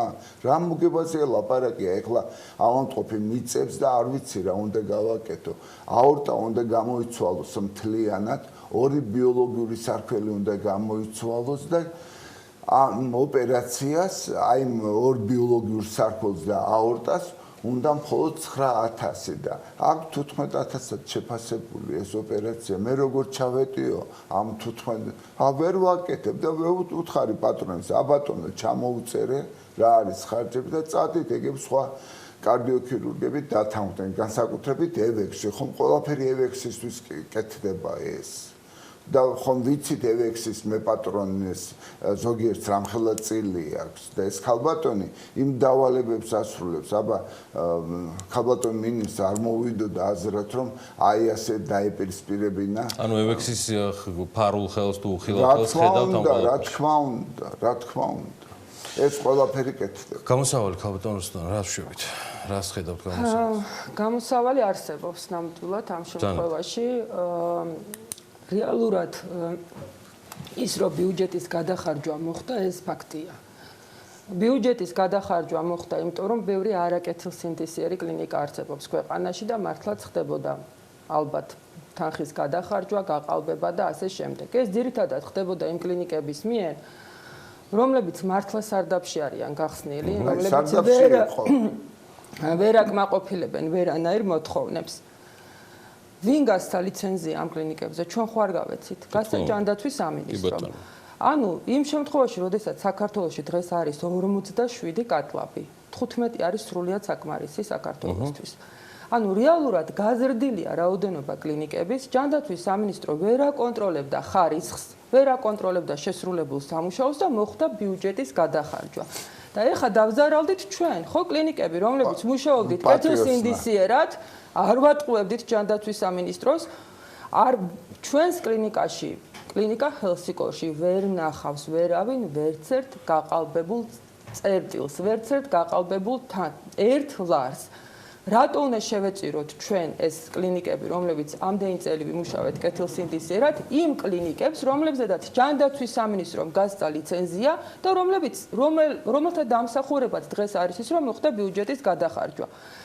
ბატონ გიორგი, საქართველოში არის 251 კლინიკა, მთელი საქართველოს მასშტაბით. ჯანდაცვის სამინისტროს ყავს 1000-ობით თანამშრომელი. ნუ თუ არ შეიძლებოდა 251 ადამიანის აყვანა ჯანდაცვის სამინისტროს შტატში, ჩვენ გადავხდით ხელფასებს, თანახმავართ. დაგვიჯინონ ყველა კლინიკაში თითო წარმომადგენელი და შეისწავლონ ჩვენი მუშაობა. და ნახონ ვინ როგორ მუშაობს, გაუჩერონ ლიცენზია იმ კლინიკებს, რომლებიც ვერ აკმაყოფილებენ, რომლებიც ატყუებენ. ეს ხო უფრო მარტივი იქნებოდა. ჩვენ თანახმავართ, ჩვენ გადავხდით მათ წარმომადგენლებს ხელფასს. გამოგვიყონ 251 კაცი, თითო კლინიკაში, რომელიც გააკონტროლებს ჩვენ მუშაობას. ამას გეუბნებით აბსოლუტურად ღიად. თუ ჩვენთან კლინიკაში თეთრეული იცვლება დღეში 2-ჯერ პაციენტის თეთრეული და არ დავასახელებ ერთ-ერთ კლინიკას ბავშვთა საავადმყოფოს, სადაც პაციენტი იცვლება და თეთრეული არა, ანუ ერთი ბავშვი გაყავთ, წარმოიდგინეთ და მეორე ავადმყოფი ბავშვი შეყავთ კლინიკაში და იგივე თეთრეულს შეაწვენენ, აი იმათ უნდა გქონდეთ ლიცენზია დღეს? რას აკონტროლებს ჯანდაცვის სამინისტრო ამ შემთხვევაში? აი რას მიპასუხებთ? ან ავადმყოფებად თანამშრომლებს რომ აფორმებენ, ისტორიებს უხსნიან. ჩვენივრად იცის სამინისტრომ აბსოლუტურად ჭურში კი არ ზეს, ისე კონტროლზე ყავს ყველა კლინიკა სამინისტროს. აბსოლუტურად წარმოგიდგენთ, ავადმყოფი გაიწერება 24 საათი გვაქვს დრო. 5 წუთიც რომ გადაცდეს გადაცემას აღარ გინაზღაურებენ, გაჯარიმებენ ყველაფერი, აბსოლუტურად ყველაფერი იციან, რომელი კლინიკა პატიოსნად მუშაობს, რომელი კლინიკა აი ასეთ რაღაცებს აკეთებს, მაგრამ სურს უკან ჩვენს უკან არავინ არ არის გარდა ჩვენი პროფესიონალიზმისა და კეთილსინდისიერებისა და ეხლა ვერ შევეკრები და ყველაზე დიდი იმედი რა მაქვს ბატონ გიორგი არჩევნების არჩევნებამდე რამეფრად მივახციოთ. ესა ჩვენ. მადლობა, მეგობრებო, ჩვენ დაველოდებით, ხო, პირველი რაც მინდა ვთქვა, რომ ნებისმიერ დროს ჯანმრთელობის დაცვის სამინისტროსთვის ეს მოწოდება არის შეგონება, რაც გნებავთ ის დაარქვით, ყოველთვის ღია ვართ საიმისოდ, რომ მობრძანდეთ და მკითხებს პასუხები გავცეთ. ეს ეთერი ყოველთვის ღია არის თქვენთვის და მეორე ჩვენ დაველოდებით ამ თვის ბოლოს სამუშაო ჯგუფის კიდევ ერთ შეხვედრას 10 კაციანი ჯგუფი, რომელიც 26 კლინიკამ შეკრა იურისტებისგან, ფინანსისტებისგან და მედიკოსებისგან დაკომპლექტებული დიდი ალბათობით შეხვდება და გააგრძელებს მოლაპარაკებებს ჯანმრთელობის დაცვის სამინისტროსთან. მადლობა ბატონ ანზორმელიას, კლინიკა გულის დამფუძნებელს და რუსლან ლაგვილავას, ჰელსიკორის დირექტორს მობრძანებისთვის წარმატებულ დღეს. დიდი მადლობა თქვენ. მადლობა იმის, რომ ვიყავით ჩვენთან ერთად. ჩვენ ამ თემას კიდევ ერთხელ დავუბრუნდებით, თუმცა სულ რამდენიმე წუთში სხვა მიმართულებით უნდა გავაგრძელოთ საუბარი. შემდეგ კი ბლოკის სტუმარი ფინანსისტი გივი კორინთელი იქნება, სწორედ მასთან ერთად მიმოვიხილავთ საფინანსო ბაზრის გამოწვევებს 2020 წლისათვის, როგორ ხდება ახალ წელს არასაბანკო საფინანსო დაწესებულებები, მათი ასოციაციის ხელმძღვანელი რამდენიმე წუთში იქნება ეთერში დაგველოდეთ.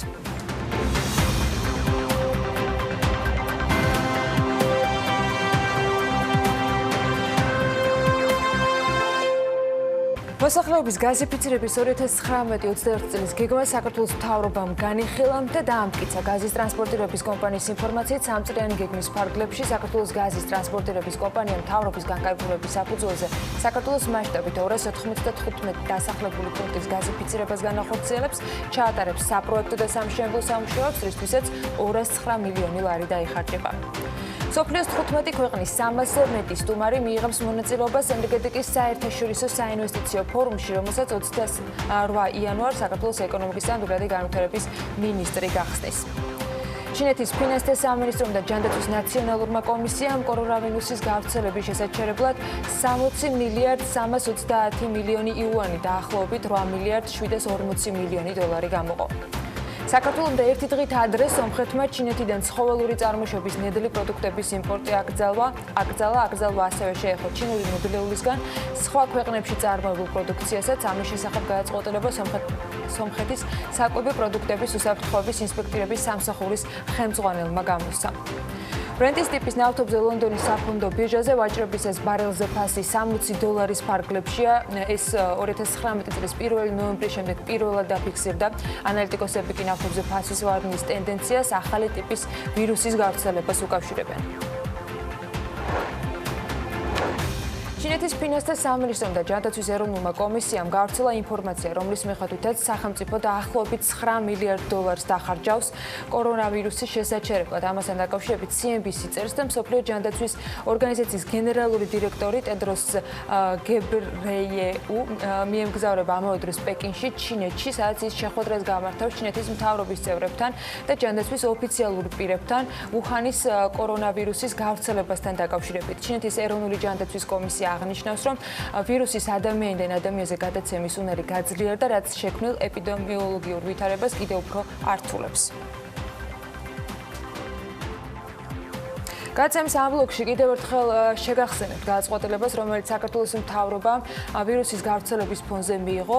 სოფლის მეურნეობის და გარემოს დაცვის სამინისტრო კორონავირუსთან დაკავშირებით სპეციალურ განცხადებას ავრცელებს, რომელშიც აღნიშნულია, რომ უწყების გადაწყვეტილებით ჩინეთის სახალხო რესპუბლიკიდან ცოცხალი ცხოველის იმპორტი აიგრძალა. ამ გადაწყვეტილებაში წაიკითხავთ, რომ ტერიტორიაზე კორონავირუსის ახალი ტიპის შემოტანის და გავრცელების თავიდან აცილების მიზნით ჩინეთის სახალხო რესპუბლიკიდან მსოფლიო ჯანდაცვის ორგანიზაციის და ცხოველთა ჯანმრთელობის დაცვის საერთაშორისო ორგანიზაციის მიერ ჩინეთის სახალხო რესპუბლიკის თავისუფალ ზონად გამოცხადებამდე გადაწყვეტილების საფუძველი გახდა ჩინეთის სახალხო რესპუბლიკის სოფლის მეურნეობის და სატყეო სამინისტროს ბაზრის ზედამხედველობის მთავარი სამმართველოს მიერ 26 იანვრის ბრძანება, რომელიც ცოცხალი ცხოველების ნებისმიერ სახით ვაჭრობის აკრძალვას უკავშირდება.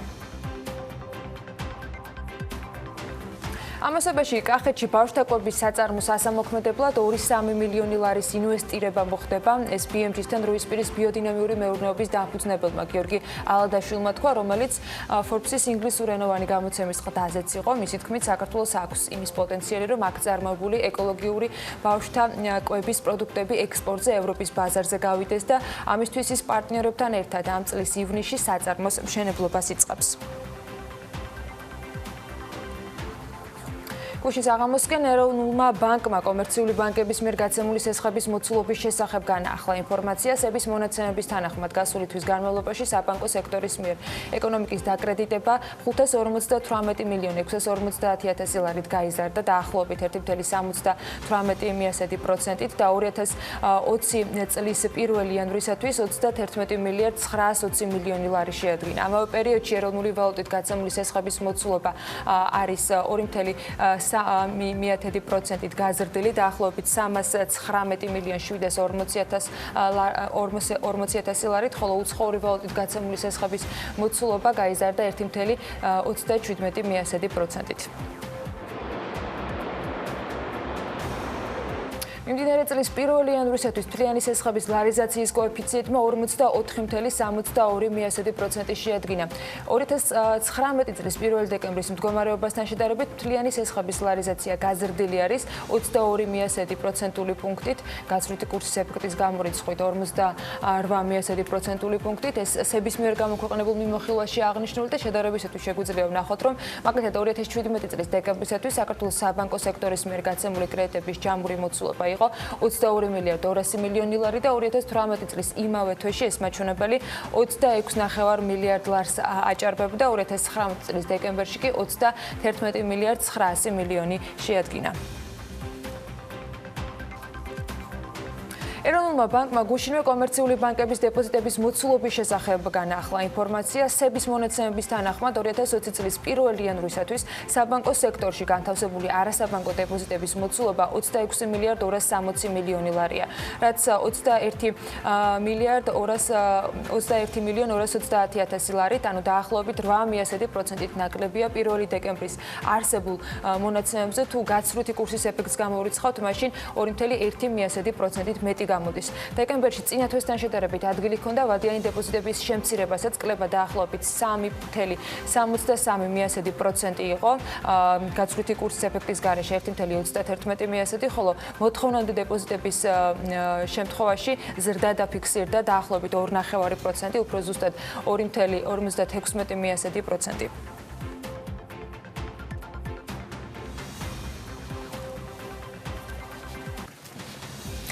სესხის გამცემის სუბიექტებისათვის, კომერციული ბანკებისა და მიკროსაფინანსო ორგანიზაციებისათვის ამ წლის 1 თებერვლიდან სულ რაღაც რამდენიმე დღეში ახალი რეგულაციები შედის ძალაში.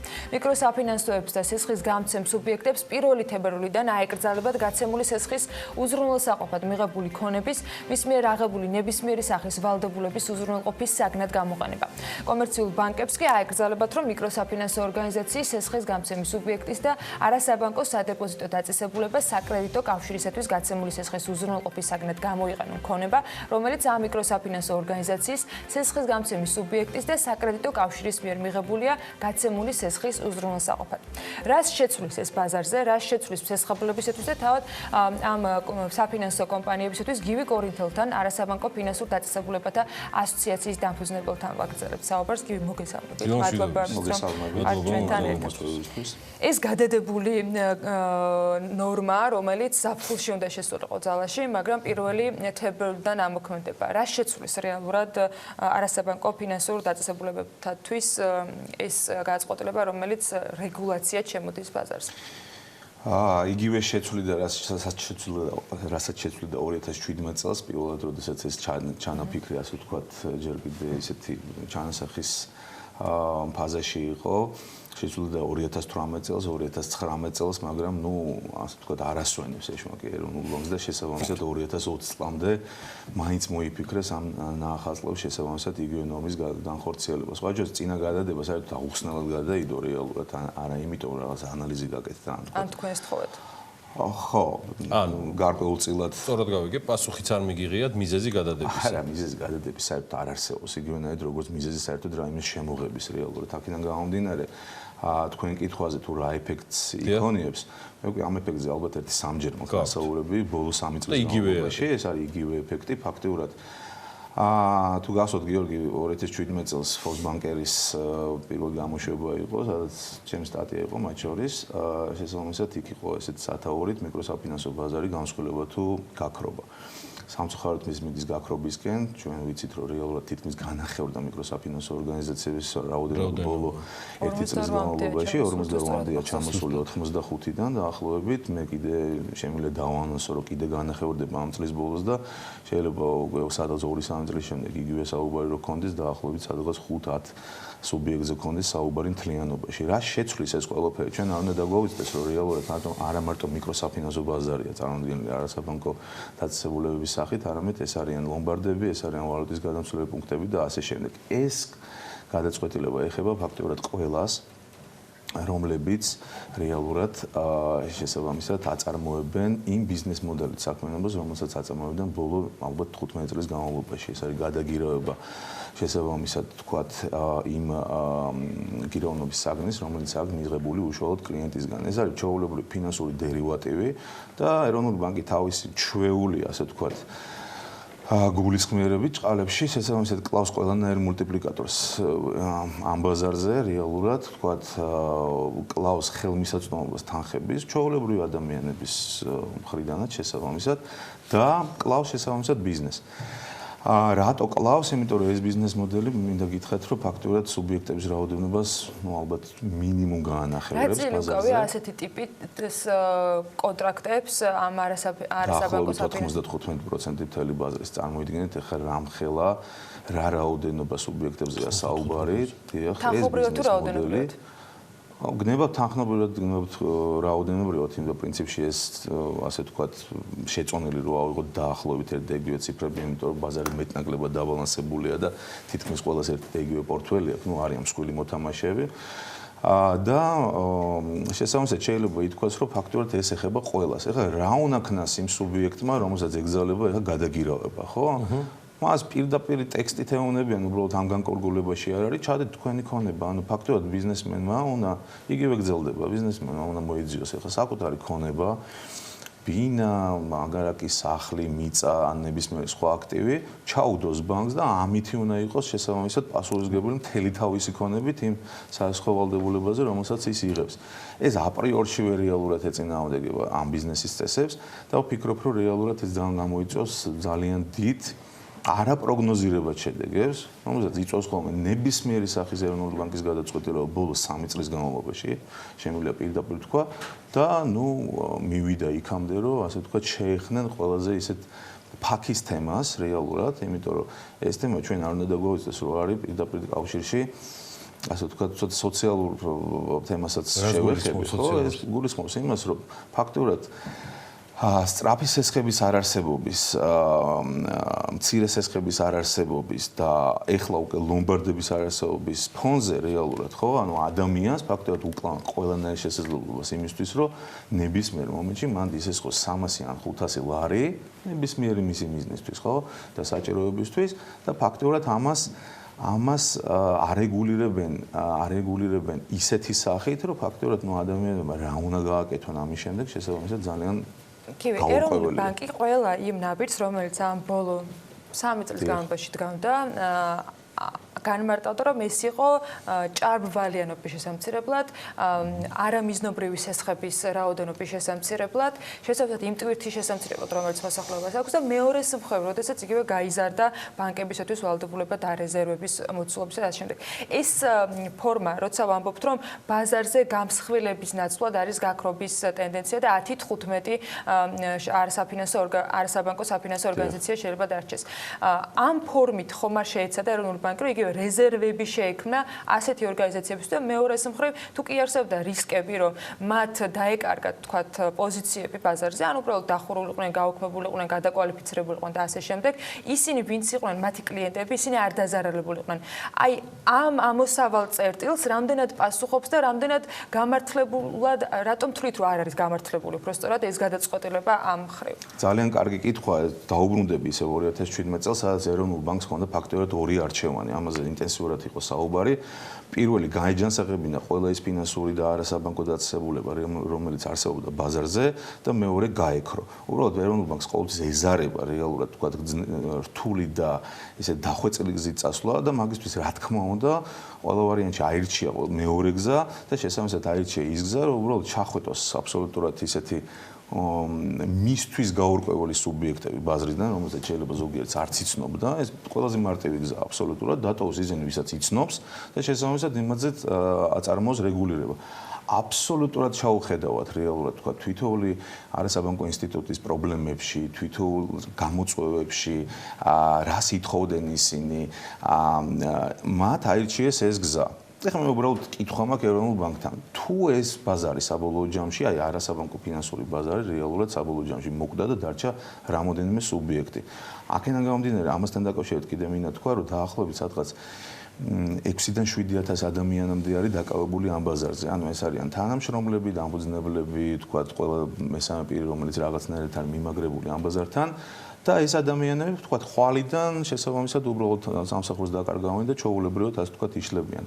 თვითონ არასაბანკო დაწესებულების დეპარტამენტი ეროვნულ ბანკში, რომელიც არსებობს, თვითონ წავა იმ ნაბიჯზე, რომ საქმის არარსებობის გამო რეალურად თვითონვე ასე ვთქვათ, შეიმცირებს ხელფასებს და თვითონვე გაუშვებს თანამშრომლებს. არა, მათ აქამდე გააკეთეს ის, რომ რეალურად თქვათ ბაზარი მიიყვანეს ამ დონეზე და ეხლა უბრალოდ აკრობენ ბაზარს და მათ საქმე აბსოლუტურად არ ექნება. თქვენ კითხვას დაუბრუნდები, როდესაც ამ დროშით და ამ დევიზით და ამ მოტივით აკეთებს ხოლმე ეროვნული ბანკი ამ ყველაფერს ხო ლარიზაციის არ აკეთებს. ეხლა ჩვენ ციფრები ვნახეთ, როდესაც პირიქით კოეფიციენტებს გამოქვეყნებულ სტატისტიკაზეა საუბარი, აბსოლუტურად ხო სესხების ლარიზაციაც კი არ გაზრდილა და არამედ გაცვლითი კურსის ეფექტით არის შემცირებული, ხო? ანუ ეს ხო ყველაფერი საბოლოო ჯამში ერთი რაღაცა კონკრეტული გამოგონილი ნარატივის ფარგლებში იყო, ხო? ანუ ეს ლარიზაცია იყო მიბმული ჭარბვალიანობასთან და ასე შემდეგ, ასე შემდეგ. ეს არის ჩვეულებრივი საფნის ბუშტი, რომელიც ნელ-ნელა სკდება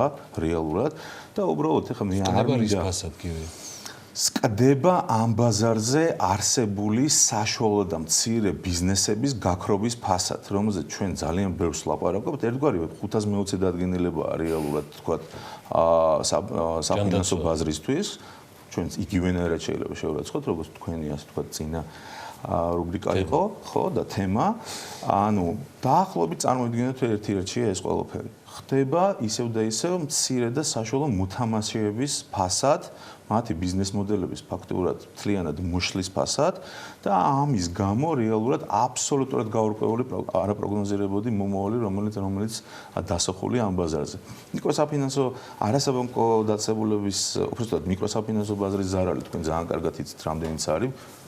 მიჯრით მესამე წელია უკვე მინუსია ეს ბაზარი რეალურად. ნუ სადამდე უნდათ მიიყვანონ საბოლოო ჯამში, რომ ეს ზარალი ხო სადღაც სხვა იმიდან არ წარმოიშობა ხო რეალურად. აქ ეროვნული ბანკი დაგებრუნებდათ პასუხს, აი მაგალითად რომ ჩვენ ყავს ესეთი კომპანიები, მათ შორის მიკროსაფინანსო ორგანიზაციები, რომლებმაც მოახერხეს და ამ რეგულაციების ფონზე ბევრი საერთაშორისო ინსტიტუტის ყურადღება მიიპყრეს, დაფინანსებები მოიპოვეს. ანუ რამდენიმე მათგანისათვის, რომელიც ეროვნული ბანკი, როგორც აღნიშნავს, უფრო წყობრად მიდიოდნენ და არ ქონდათ თქვათ HR-ზე აგებული სისტემა, მოახერხეს და პირიქით უფრო უკეთესი შედეგები აჩვენეს გასული წლის მონაცემებთან. ხო, ადაპტირდნენ და გაჯანსაღდნენ, იმიტომ რომ საინტერესო გახდნენ საერთაშორისო ფინანსური ინსტიტუტებისათვის. ანუ როცა ვამბობთ, რომ ეს მხოლოდ თქვათ რაღაცა დროშაა, რომელიც ამ ბოლო 3 წლის განმავლობაში ფრინველობდა, მეორეს მხრივ ჩვენ კონკრეტულ რიცხვებს და კონკრეტულ მაგალითებს გვაჩვენებენ იგივე ეროვნული ბანკი. და ის რამდენიმე სუბიექტი რამდენია, გივი რომელსაც პროგნოზირებთ, რომ ამ ბოლო აკორდის რეგულაციით, თუმცა არც ვიცი, ახლა ბოლო იქნება თუ ბოლოს წინა არის, დარჩება რეალურად ბაზარზე. კი ბატონო, მე კიდე ერთხელ თქვი, მე ვერ გამჭრეთ რეგულაციების თემას. მე არ მოსალოდნელი კიდე განახევრება ბაზრის მონაწილეების კი ბატონო, განახევრებაზე, როდესაც ჩვენ საუბრობთ რაღაც აბსოლუტურ ციფრებში, რომ წარმოვიდგინოთ, ხო, 85-დან თუ 48-ზე ჩამოვიდა, 48-დან იგულისხმება, რომ ჩამოვა დაახლოებით 2000-ზე ვთქვათ. დაახლოებით შეიძლება უფრო შიგნითაც შევიდეთ. აი შეიძლება ამ კითხვას ძალიან კაი კითხვაა რეალურად, ყოველთვის ამითი მოდი ესე ვთქვათ სპეკულირებენ. ის ორგანიზაციები, რომელსაც ჰქონდათ საერთაშორისო პარტნიორები, საერთაშორისო ფინანსური ინსტიტუტები, ისინი ყოველთვის იყვნენ ჯანსაღები და დარჩნენ ჯანსაღები. რა თქმა უნდა, უფრო გაიზარდნენ იმის გამო, რომ მათი კონკურენტები ბაზარზე შესაბამისად ნელ-ნელა იხურებიან და ფაქტობრივად ეს ნაკადები წავიდა იქ. ეს გასაგებია. ზოგის აქტივები გადმოიტანეს და ასე შემდეგ. ეს აბსოლუტურად გასაგებია, მაგრამ მე თქვენ გეტყვით ერთ სტატისტიკას. იმ 85 მიკროსაფინანსო ორგანიზაციიდან, რომელიც რეალურად თქვათ ეხლა არის დაყვანილი 48-ზე, დაახლოებით ნახევარში იყო უცხოური ინვესტიცია. ანუ ხვდებით ხო რაზეა საუბარი? ბაზარი იწვევდა უცხოელების, ეს იქნა ფიზიკური პირები, ორგანიზაციები, ამას არა გადამწყვეტ მნიშვნელობა, ეს იყო უცხოური ინვესტიცია. ანუ ჩვენ რა ვქენით ახლა? ერთი ხელით რეალურად თქვათ გავზარდეთ ეს ბაზარი, ოღონდ ხელოვნურად, აბსოლუტურად, ანუ უბრალოდ იმის ხარჯზე რომ პატარები დაიშალნენ და შესაბამისად ის დაინტერესება უცხოელების, რომელიც იყო აი ამ პატარა მიკროსაფინანსო ორგანიზაციებში, პირდაპირ უცხოურ ინვესტიციებზეა საუბარი აქ. ჩვენ ხარ საუბრობთ რეალურად, რომ ახლა მაინც და მაინც EBRD უნდა იყოს შესული, ხო? რეალურად თქვათ კაპიტალში რომელიმე ორგანიზაციის. იმ ორგანიზაციების დაშლის ტენდენცია წავიდა და უბრალოდ ის უცხოური ინვესტორები გაქრნენ. ანუ მათ ჯერ იზარალეს, ანუ გაქრობის გარდა აქ რეგულაცია კიდე რა შვება, ანუ ისეთ რეგულაციას იღებენ ნაჯახით და ისეთ ხისს, რომ რეალურად ადამიანს ჯერ აზარალებენ, ну ყველზეა საუბარი. და მე ის უბრალოდ ბუნებრივად მიდის. ეხლა თქვენ ხვდებით ხო რაზეა საუბარი? მას არა მარტო ამ ბიზნესში და ამ სექტორში ჩადების სურვილს უკლავენ, არამედ უბრალოდ გადანაცვლების სხვა სექტორში. აი ამას იწვევს რეალურად ესეთი სახის გაუაზრებელი რეგულაციები, რომლებიც უბრალოდ ფანტავენ ამ უცხოურ ინვესტიციებს და მე ჩვენ გვიკვირს რეალურად. ეხლა აქ მიკრო გარემოზე მაქვს საუბარი, მაგრამ ეხლა მაკრო გარემოზე თუ გადავიდეთ, ხო თვითოული ესეთი რეგულაცია რეალურად თვითოულ სექტორში უბრალოდ ინტერესს აკარგინებს ჩვეულებრივ ფიზიკურ პირ უცხოელს რეალურად, რომელიც გავლით იყო საქართველოს და უბრალოდ დაინახა, რომ რეალურად აქ შესაძლებლობა იყო, ჩვეულებრივად აკარგინებს აბსოლუტურ ინტერესს აქ რაიმე სახის დაბანდების. ახსენა თავად გივი კორინთელმას და მე ახლა ამჯერად უკვე ოღონდ ეროვნულ ბანკთან მიმართებაში ვიტყვი, მსგავსად გივის წინამორბედი რესპონდენტებისა, ოღონდ ამ ჯერზე მიმართა უკვე ეროვნულ ბანკს. თქვენთვის BMG-ის ეთერები ღია არის საიმისოდ, რომ და არ არის აუცილებელი, რომ გინდა თუ არა პირველმა პირებმა მიიღონ ამ ყველაფერში მონაწილეობა, მობრძანდით. ჩვენ არ გვაქვს გართულება რეგალიებზე, ჩვენ არ გვაქვს გართულება სუბორდინაციაზე, მობრძანდით ვისაუბროთ იმ მიმდინარე პროცესებზე, რომელიც ყველას აწუხებს. ამ კონკრეტულ შემთხვევაში კი საუბარი იყო არასაბანკო ფინანსურ დაწესებულებებზე და სწორედ მათი ასოციაციის ხელმძღვანელი და ჩვენი ძველი მედია პარტნიორი და მეგობარი გივი კორინთელი იყო ჩვენი სტუმარი. გივი, ურმესი მადლობა მობრძანებისთვის. დიდი მადლობა. ჩვენ გავაგზავნეთ საუბარს საგარეო ვალზე, რომელიც ეროვნულ ბანკს პირდაპირ არ უკავშირდება, მაგრამ რაღაც ფორმით უკავშირდება კიდეც. 2019 წლის 31 დეკემბრის მონაცემებით საქართველოს სახელმწიფო საგარეო ვალმა 5 მილიარდ 740 მილიონი დოლარის ნიშნულს გადააჭარბა. ეს წინა თვეს თუ შევადარებთ არის 347 მილიონ 436 დოლარით, ხოლო გასული წლის ანალოგიურ პერიოდთან შედარებით 306 მილიონ 174 დოლარით მეტი. საქართველო არ არის ერთადერთი ქვეყანა, რომელსაც სხვა ქვეყანამ დახმარების ხელი გაუწოდა და დღეს ამ ვალს იხდის, ან ვერ იხდის, იმიტომ რომ არ აქვს ამის სახსრები. რატომ და რა მიზნით იღებენ ქვეყნები საგარეო ვალს, როგორ ხარჯავენ და როგორ ახერხებენ შემდგომ ამ ვალის გასტუმრებას? ანუკა ჯოხაძე მოგვიყვება ამ ქვეყნების შესახებ, რომელსაც ყველაზე მეტი ვალი აქვს, ანუკა დილამშვიდობისა. დილამშვიდობისა, ანა გიორგი. სანამ უშუალოდ მსოფლიოს ყველაზე მსხვილ მოვალეებზე გადავალთ, მანამდე მინდა განვმარტო მიზეზები, რის გამოც ქვეყანა გადაწყვეტილებას იღებს, რომ პირობითად სხვა ქვეყნისგან ფული ისესხოთ. ეს მარტივად იმიტომ ხდება, რომ სესხების შიდა ბაზარზე ამოცულობის თანხა ან არ არის, ან ძალიან ძვირია. ვალის აღება კი ზრდის კომპანიების საწარმოო შესაძლებლობებს, ბიზნესი იწყებს განვითარებას, ხოლო ქვეყნის ეკონომიკა იზრდება. როგორც აღმოჩნდა, ყველაზე დიდი მოცულობის საგარეო ვალი ამერიკის შეერთებულ შტატებს აქვს. IMF-ის 2018 წლის მონაცემებით ამერიკის საგარეო ვალი 21 ტრილიონ 465 მილიარდი ამერიკული დოლარია, რომელიც მსოფლიოს მთლიანი ვალის 31% შეადგენს. ამერიკის ყველაზე მსხვილი მევალეები კი ჩინეთი და იაპონია არიან. ანუკა, როგორი არის ამერიკის შეერთებული შტატების დამოკიდებულება საგარეო ვალის მიმართ? თუ გვაქვს მაგალითად ტენდენცია წლიდან წლამდე როგორ იზრდებოდა, მცირდებოდა ამ ქვეყნის შემთხვევაში ვალის მოცულობა? ანა, კარგად გვახსოვს, რომ სწორედ დონალდ ტრამპი წინასაარჩევნო კამპანიისას პირობას დებდა, რომ უზარმაზარი სახელმწიფო ვალის პრობლემას 2 საპრეზიდენტო ვადის განმავლობაში მოაგვარებდა. რა თქმა უნდა, დრო ჯერ კიდევ არის, მაგრამ ფაქტია, რომ საგარეო ვალის მოცულობა წლიდან წლამდე მაინც იზრდება. 2018 წლის ბოლოსთვის, როგორც მანამდე ვახსენეთ, ამერიკის შეერთებული შტატების ხაზინის მონაცემებით ქვეყნის საგარეო ვალი თითქმის 22 ტრილიონ დოლარს შეადგენდა. საგარეო ვალის განსაკუთრებული ზრდა 2008 წლის კრიზისისას დაფიქსირდა, როდესაც ბარაკ ობამა იყო თეთრი სახლის ლიდერი. ამერიკელი ექსპერტების ვარაუდით ეს რიცხვი შესაძლოა 2026 წლისთვის 30 ტრილიონამდეც გაიზარდოს. ახლა კი რაც შეეხება სხვა ქვეყნებს, რიგით მეორე საგარეო ვალის დიდი მოცულობით იაპონია, რომელსაც 11 ტრილიონ 788 მილიარდი ამერიკული დოლარის მოცულობის საგარეო ვალი აქვს. იაპონიის საგარეო ვალი მთლიანი მსოფლიო ვალის 17% შეადგენს. რომელიც უნდა გამოვყოთ საგარეო ვალის მოცულობის თანაფარდობა GDP-ს და როგორია ეს მაჩვენებელი შეერთებული შტატების და იაპონიის შემთხვევაში? ეხლა ამერიკის შეერთებული შტატების მთლიანი საგარეო ვალის თანაფარდობა მთლიან შიდა პროდუქტთან 104.3%-ია, ხოლო იაპონიის შემთხვევაში ეს პროცენტული თანაფარდობა 227.1%-ია. სამეულში მესამე ადგილზეა ჩინეთი. ჩინეთის საგარეო ვალის მოცულობა 6 ტრილიონ 764 მილიარდი ამერიკული დოლარია, რაც მსოფლიოს მთლიანი ჯამური ვალის 9.8%-ია. ხოლო რაც შეეხება GDP-სთან თანაფარდობას, ამ შემთხვევაში ჩინეთის მთლიან შიდა პროდუქტსა და საგარეო ვალს შორის 50.6%-ია თანაფარდობა. ჩინეთს 2 ტრილიონ 754 მილიარდი ამერიკული დოლარის საგარეო ვალის მოცულობით კი იტალია მოსდევს. იტალიის საგარეო ვალის მოცულობა მსოფლიოს მთლიანი ვალის 4% შეადგენს, ხოლო მთლიან შიდა პროდუქტთან თანაფარდობა ამ ქვეყნის შემთხვევაში მის წინამორბედზე ჩინეთზე ბევრად მაღალია და 122.2%-ს უდრის. ხუთაულს კი საფრანგეთი ხურავს, სადაც საგარეო ვალის მოცულობა იტალიაზე ცოტათი ნაკლები, 2 ტრილიონ 736 მილიარდი ამერიკული დოლარია. ეს თანხა კი მთლიანი მსოფლიო ვალის 3.9%-ია.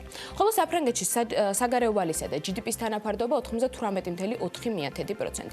ახლა კი მოდით 1-2 სიტყვა საქართველოსზე ვთქვათ, როგორც ჩართვის დასაწყისში აღვნიშნეთ, 2019 წლის 31 დეკემბრის მონაცემებით საქართველოს სახელმწიფო საგარეო ვალმა 5 მილიარდ 740 მილიონ ამერიკულ დოლარს გადააჭარბა. აქვე საინტერესოა, ვინ არიან ჩვენი ყველაზე მსხვილი მევალეები და და რამდენი გვმართებს მათი. ორმხრივი კრედიტორი ქვეყნებიდან ლიდერობენ გერმანია, რომლის მიმართაც 375.361 ამერიკული დოლარი გვმართებს, მას მოსდევს საფრანგეთი 330.959 ამერიკული დოლარით და იაპონია 212.284 ამერიკული დოლარით. ხოლო ამ ქვეყნებთან ერთად ესენი არიან ყველაზე მსხვილი მევალეები, საქართველოს რუსეთის მიმართაც აქვს ვალე, რომლის მოცულობაც 51.356 ამერიკული დოლარია. მადლობა ანუკას საინტერესო მიმოხილვისათვის ამ თემას დარწმუნებული რომ არაერთხელ დაუბრუნდებით. ჩვენ კი საქმიანი დილაში საფინანსო სექტორის გამოწვევებზე და მიღწევებზე საუბარს გავაგრძელებთ რამდენიმე წუთში. ჩვენი სტუმარი უმსხვილესი ჰუოლინგის დაზღვევის მიმართულების ხელმძღვანელი და კომპანიების ჰუოლინგ დაზღვევა და BHL ლიზინგის გენერალური დირექტორი იქნება. კოტეს ულამაინძესთან საუბარი გველოდება. ძალიან საინტერესო ამბებით დაგველოდოთ რამდენიმე წუთში დაგებრუნდებით რეკლამის შემდეგ.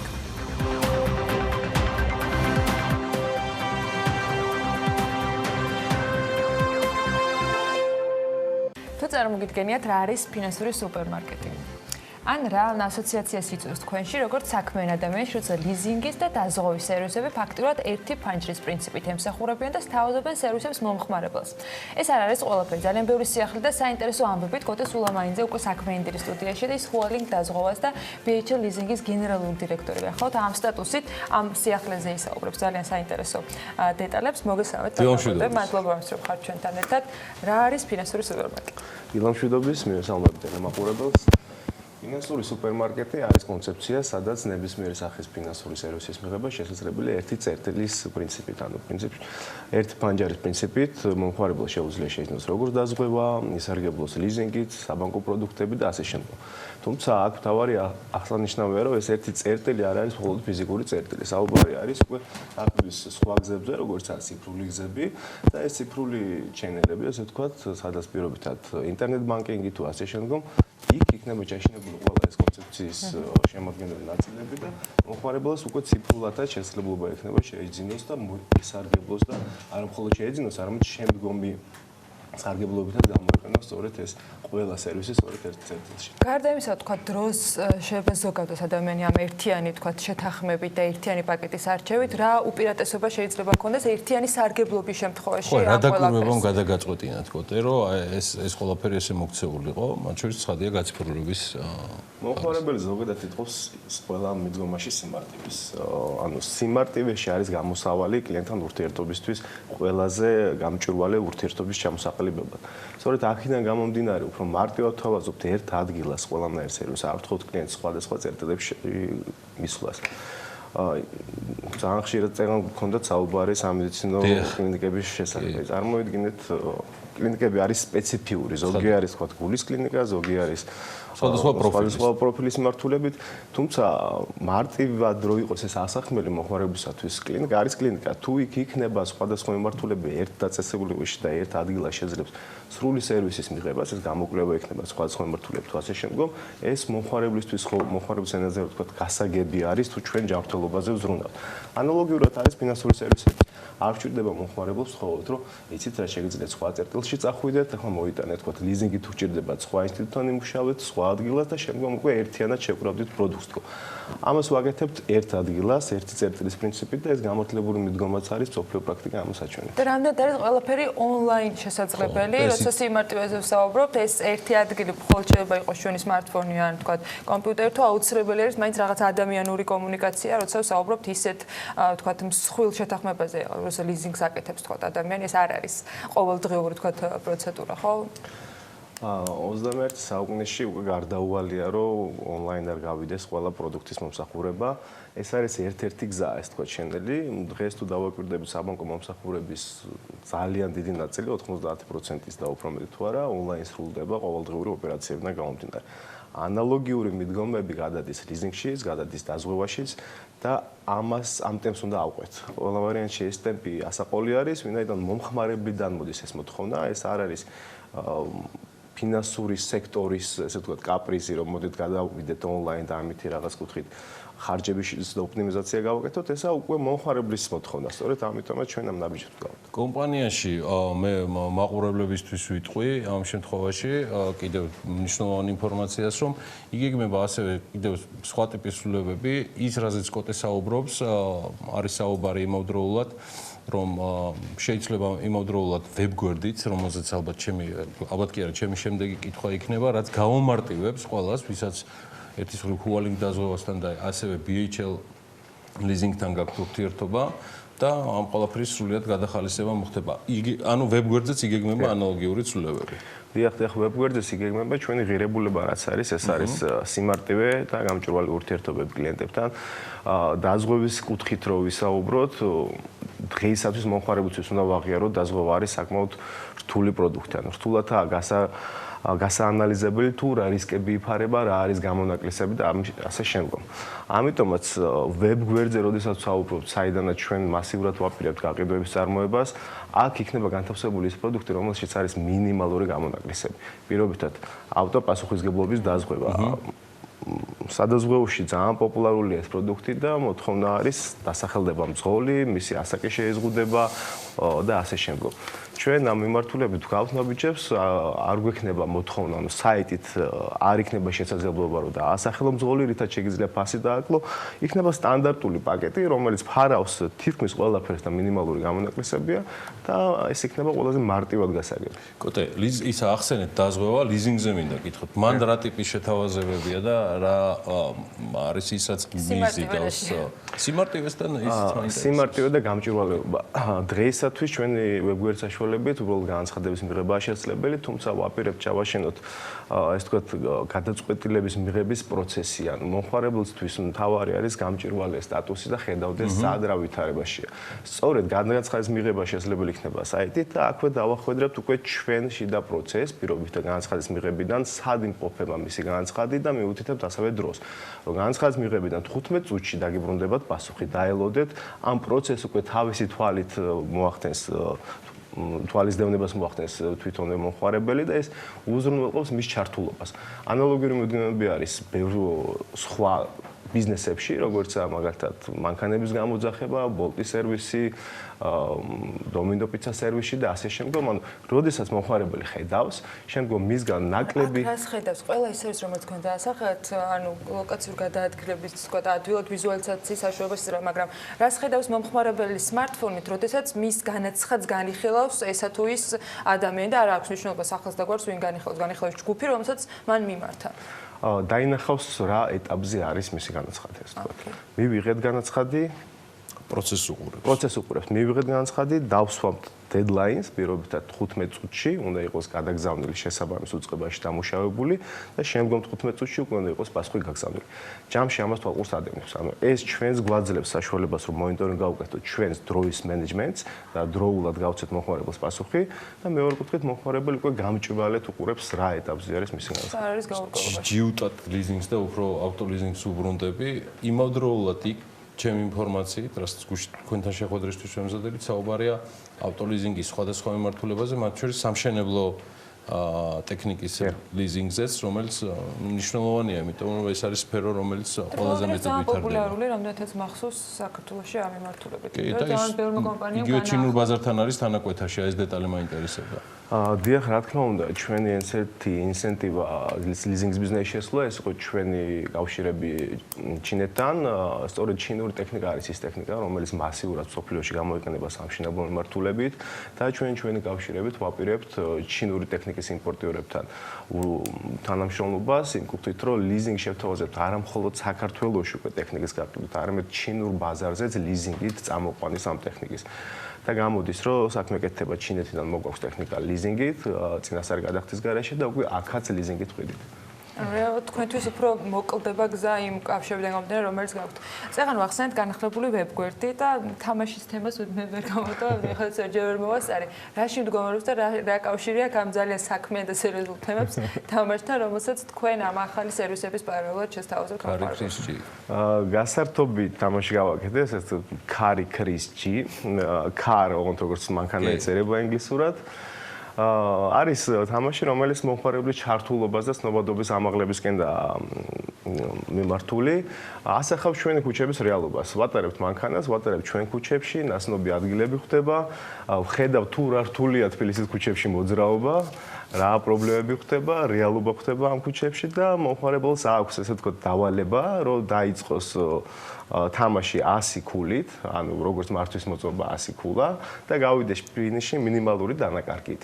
თუმცა ამავდროულად საერთო ბონუს რაუნდიც არის ამ თამაში. ნერვების დანაკარგი ითვლება ფულების ნაწილში. ნერვების არ უფრო გართობაა და ესე ვთქვათ ნერვებს იმშვიდებენ ჩვენ შემთხვევაში და დღეს გვაქვს დაწესებული ახალისება, ანუ ვინც ყველაზე მოკლე დროში და მაქსიმალური ქულით დაამთავრებს რეიტინგში იქნება პირველი 31 იანვრის მდგომარეობით, ის აჩუქდება 100 ლიტრი საწვავი. და ეს ყველაფერი ქარიქრის ჯიზე ხდება. კოტეს მადლობა. კოტე სულომანიძე, ხუალინგ დაზღვევა და BHL ლიზინგის გენერალური დირექტორი. განახლებულ ვებგვერდზე ბენკინგის დაზღვევის ლიზინგის სრულად ახალ შეთავაზებაზე ამ ჯგუფისგან სულ რამდენიმე წუთში მასთან საუბარს უკვე BMG-ის ვებგვერდზე ნახავთ. მადლობა მობრძანებისთვის. ჩვენ კი ვინაცვლებთ გალტენ ტაგარტისკენ, სადაც სულ მალე გოგა მელიქიძე შემოგვერთება.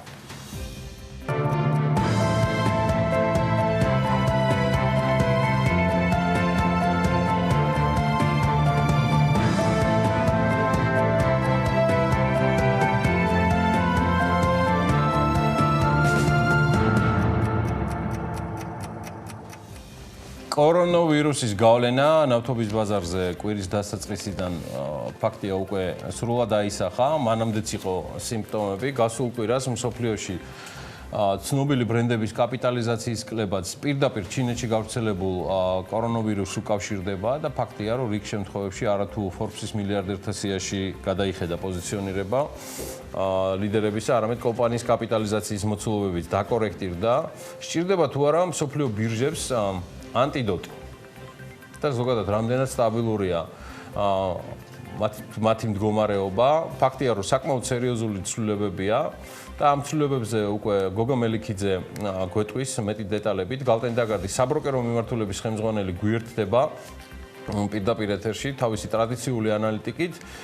დღეს ბევრი სანუგეშო სათქმელი მას არ ექნება, რადგან თუ რაიმეზე გჭირდება ანტიდოტი და ანტივირუსი, ალბათ ეს ყველაფერი უკვე ბირჟებსაც სჭირდება და იქნებ გალტენ ტაგარტს და პირადად გოგას აქვს უკვე რაღაც ამის სამალიც მოგონილი. მე მხოლოდ გამიხარდება. მე წარმატებულ ეთერს გისურვებ გოგა და გისმენთ ყურადღებით.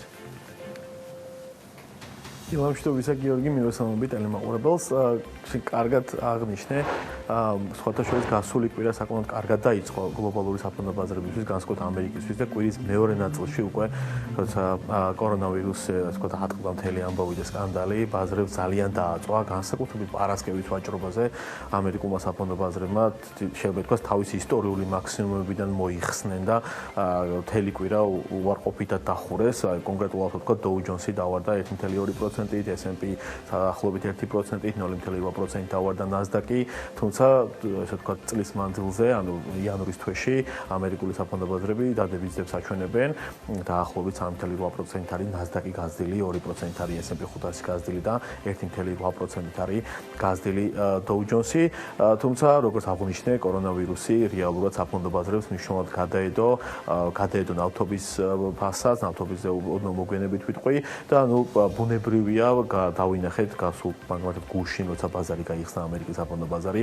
გარკვეული ფარმა, ესე ვთქვათ, ფარმა კომპანიების აქციების და ნუ ნახოთ როგორ გამოვითარდა მოვლენები. კარგი არის ის, რომ დეკემბრისთვის უძრავი ქონების მაჩვენებლები გამოვიდა ამერიკაში და საკმაოდ კარგად გამოიყურება. ის უბრალოდ ამის გამო იყო, როცა გასული კვირის შუაში, ესე ვთქვათ, ამერიკული საფონდო ბაზრები იზრდებოდნენ და შემდეგ ეს სკანდალი დააწვა მათ. ასევე დავინახეთ გაზრდილი მოთხოვნა ობლიგაციების ბაზრის მიმართ და ესაც საკმაოდ ბუნებრივი იყო, როცა ესეთი მოულოდნელი ცუდი ნიუსი შედის ბაზარზე, როგორც ესე ინვესტორები და აქტივების მმართველები მნიშვნელოვნად განიხილავენ ხოლმე ობლიგაციების ბაზარს. 100 წლიანი ამერიკული სახელმწიფო ობლიგაციების ფასი თითქმის ისტორიულ მაქსიმუმამდე გაიზარდა, ასევე გაიზარდა დაბალრისკიანი კორპორატიული ობლიგაციების ფასი, ასევე გაიზარდა შედარებით ნაკლებად, ესე ვთქვათ, რისკიანი კორპორატიული ობლიგაციების ფასი და ეს ჩვენ რეგიონშიც მოხდა. საკმაოდ დავარდა იილდები კორპორატულ ობლიგაციებზე, რაც ნიშნავს, რომ ფასი მათზე ძალიან გაიზარდა, ანუ ინვესტორებმა მნიშვნელოვნად განიხილეს, ესე ვთქვათ, დაცული აქტივები, რომ ეს ნიუსი მათ, ესე ვთქვათ, ნაკლებად შეეხოთ. გადავიდეთ ნავთობზე, შენ სწორად აღნიშნე, რამო თუ ეს კორონავირუსის თემა აწვება გლობალურად ტურიზმის სექტორს, ეს ბუნებრივი აწვება შემდეგ ტრანსპორტირებას და შემდეგ ბუნებრივი აწვება ნავთობის მოხმარებას.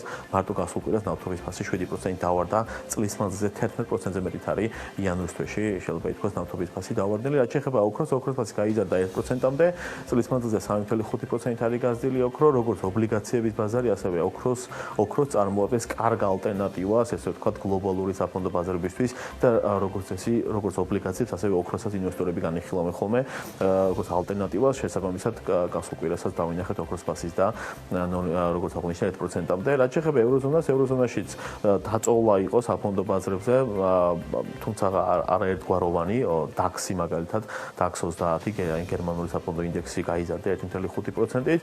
ევროზონის ძირითადი საფონდო ინდექსები STOXX-ი, DAX-ი, CAC 40, FTSE 250 საშუალოდ 0.5-0.6% შემცირდნენ. წლის ჭრილში თუ შევხედავთ, მიმდინარე თვეს, იანვრის თვეში STOXX-ი 1.8% არის გაზრდილი, ანუ დაასინარჩუნებს, DAX-ი 2.5%-ით და ვიტყვი რატომ აქვს ეს შედარებით კარგი და CAC 40 არის დაახლოებით გაზრდილი 0.8%-ით, ანუ ძირითადი ევროპული, ესე ვთქვათ, საფონდო ინდექსები დადებით ტერიტორიაში არიან, რაც შეეხება FTSE 250, ბრიტანული მსხვილი ინდექსი 0.5% არის შემცირებული და FTSE 100 მეორე ბრიტანული მსხვილი ინდექსი 0.5%-ით პირიქით არის გაზრდილი.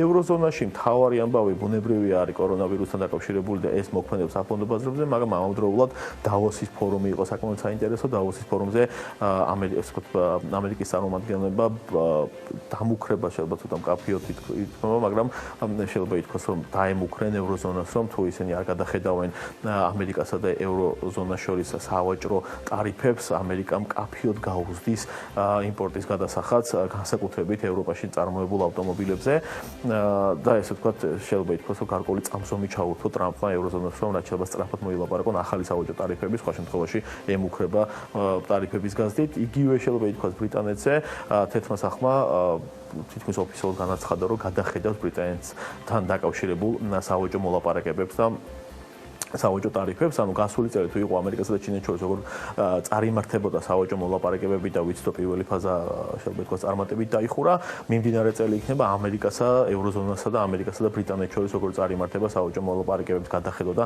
ახალ პირობებზე შეთანხმება. ამავდროულად ვიცით, რომ ბრიტანეთი კაფიოთ არის ჩამოყალიბებული Brexit-ზე და ეს წელი არის, ესე ვთქვათ, ის დედლაინი, რომლის დროსაც ბრიტანეთი უნდა გამოვიდეს Brexit-დან, უნდა განახორციელოს Brexit-ი, ესე ვთქვათ, ყველანაირი პირობის გარეშე. კარგი ამბავი არის ევროზონაში ის, რომ გერმანიის და საფრანგეთის წარმოების ციფრები გამოვიდა და მთელი ეს ვთქვათ ყურადღება გაატანილი როგორი წარმოების მაჩვენებლები გამოვიდა და ამორდიდ ეკონომიკაში. დეკემბერში საკმაოდ კარგად გამოიყურებოდა, იანვრის მაჩვენებლებიც კარგია.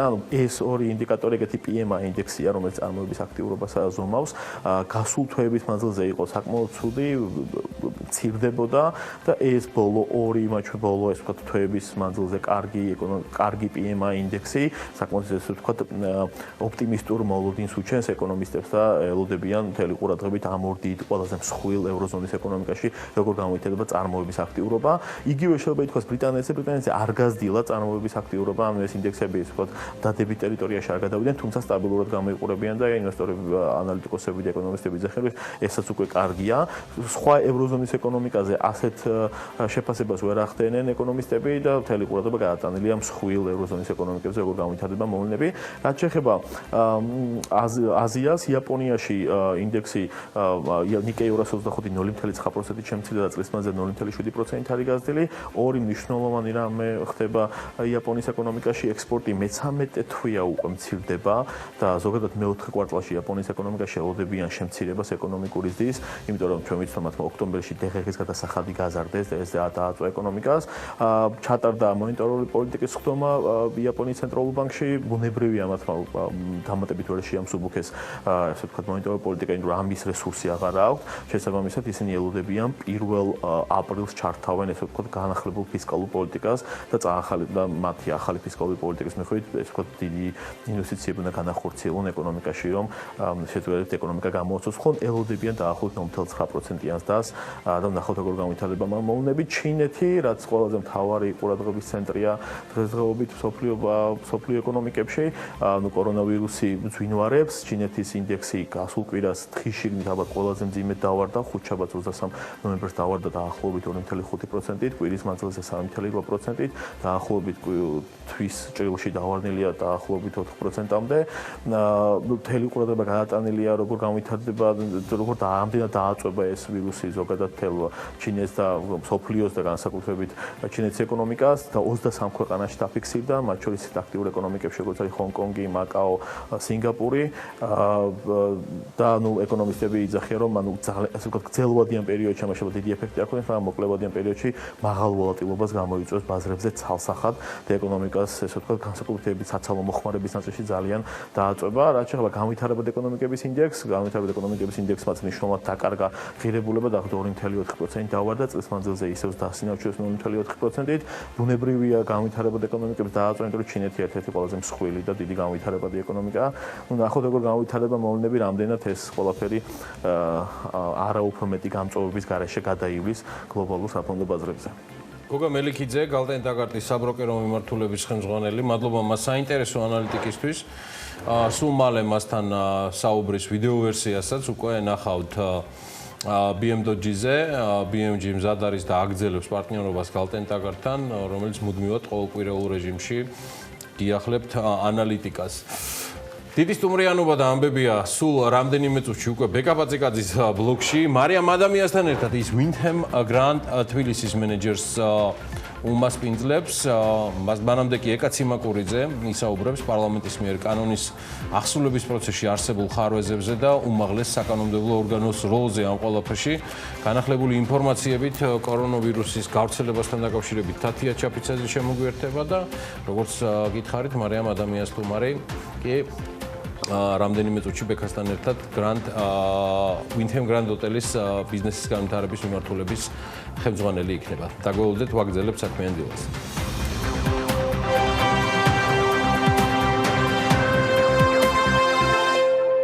კორონავირუსის გამო მსოფლიო ბაზარზე ნავთობი აფთება. ბრენტის მარკის ნავთობმა ამ დროისათვის $1.4 დაიკლო და ბარელზე $49.29 შეადგინა. კლება ფიქსირდება WTI მარკის ნავთობზეც, რომელზეც ფასმა ბარელზე $1.31 დაიკლო და $42.88 იღებს.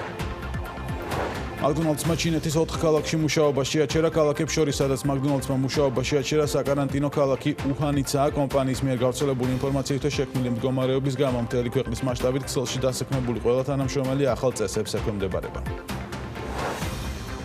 კლინიკების ხელმძღვანელები იძულებულნი არიან შტატების ოპტიმიზაცია განახორციელონ. ამის შესახებ BMG-ს ჩაფიდის გულის ცენტრში განუცხადეს. მათი ინფორმაციით, ბევრ კლინიკაში ხელფასები 20-30%-ით შემცირდა. მინდა მივცე რეკომენდაცია ყველა დაწესებულებას ნუ შეეცდებიან თავიანთი ხარჯების ოპტიმიზაცია სამედიცინო პერსონალის ხარჯზე, ასე მიმართავს ჟანდაცვის მინისტრი ეკატერინე ტიკარაძე კლინიკების ხელმძღვანელებს, რომლებიც ამბობენ, რომ ხარჯების შემცირების გამო იძულებული გახდნენ თანამშრომლების ხელფასები 20-30%-ით შეემცირებინათ. TB's Mobile Bank-ი ვიზუალურად მთლიანად განახლდა. განახლებული Mobile Bank-ი უფრო მეტად მოერგო მომხმარებლის სურვილებს და საჭიროებებს.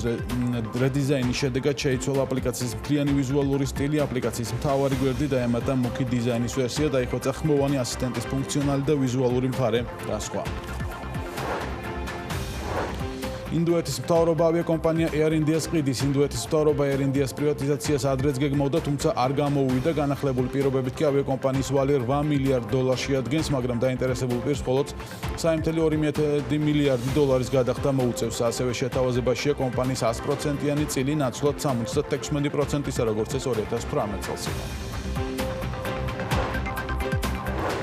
მშვიდობის. კორონავირუსის გამო სომხეთმა ჩინეთიდან ცხოველური წარმოშობის ნედლი პროდუქტების და ჩინური ნედლეულისგან სხვა ქვეყანაში წარმოებული პროდუქტის იმპორტი აკრძალა. სომხეთის მარეგულირებლის ცნობით გადაწყვეტილება პრევენციის მიზნით იქნა მიღებული. რამდენად არსებობს ვაჭრობის გზით ვირუსის გავრცელების საშიშროება და რას გეგმავს საქართველოს მთავრობა.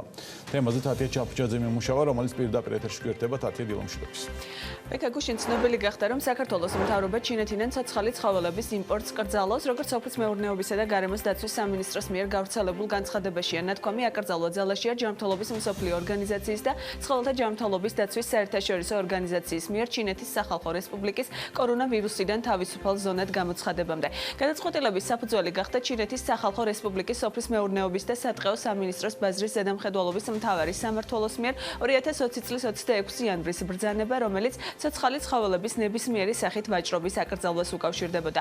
ინფორმაციისთვის გეტყვით, რომ საქართველოში ჩინეთის სახალხო რესპუბლიკიდან დეკორატიული კუს და დეკორატიული თევზების იმპორტი ხორციელდებოდა.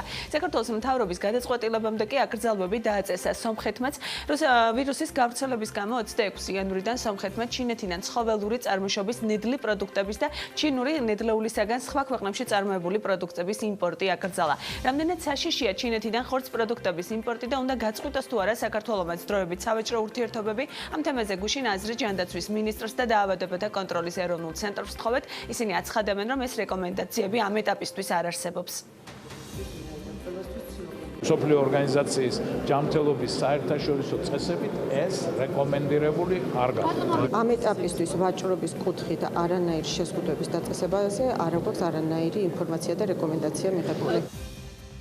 საქსტატის მონაცემების მიხედვით ბოლო წლების განმავლობაში ჩინეთთან სავაჭრო ურთიერთობები საკმაოდ გაიზარდა. თუკი 2018 წელს ექსპორტზე სულ 190 მილიონი ამერიკულ დოლარზე მეტის ღირებულების პროდუქცია გავიტანეთ, 2019 წელს ეს რიცხვი თითქმის 228 მილიონ დოლარს გაუტოლდა. რაც შეეხება იმპორტ ჩინეთიდან საქართველოში გასულ წელს 858 მილიონ 674 ამერიკული დოლარის პროდუქცია შემოვიდა, რაც წინა 2 წლის მონაცემებთან შედარებით გაზრდილი მაჩვენებელია. უმსხვილეს საექსპორტო სასაქონლო ჯგუფებში პირველ ათეულში სამშენებლო მასალების საყოფაცხოვრებო ტექნიკა, რაც შეეხება ხორცს პროდუქტებს, ის მხოლოდ 38 პოზიციაზე იმყოფება. ეკონომისტები აცხადებენ, რომ სავაჭრო მიმართულებით ჩინეთთან შეზღუდვები არ უნდა დაწესდეს, რადგანაც ეს ქვეყანას მნიშვნელოვან დარტყმას მიაყენებს.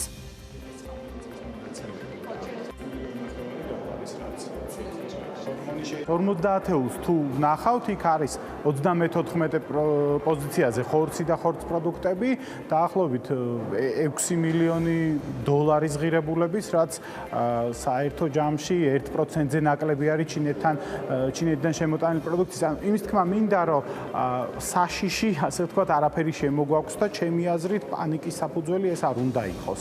სხვა პროდუქცია, რაც ძირითადად ჩვენ შემოგვაქვს ჩინეთიდან და რის გამოც ჩინეთი არის ჩვენი მთავარი პარტნიორი, ექვემდებარება რაღაც ფორმით დეზინფექციას და თუ შევზღუდავთ ვაჭრობას მთლიანად და უარს ვიტყვით, ძალიან მნიშვნელოვანი იქნება ეს ზარალი, იმიტომ რომ საუბარი არის ჩვენ მთავარ სავაჭრო პარტნიორზე.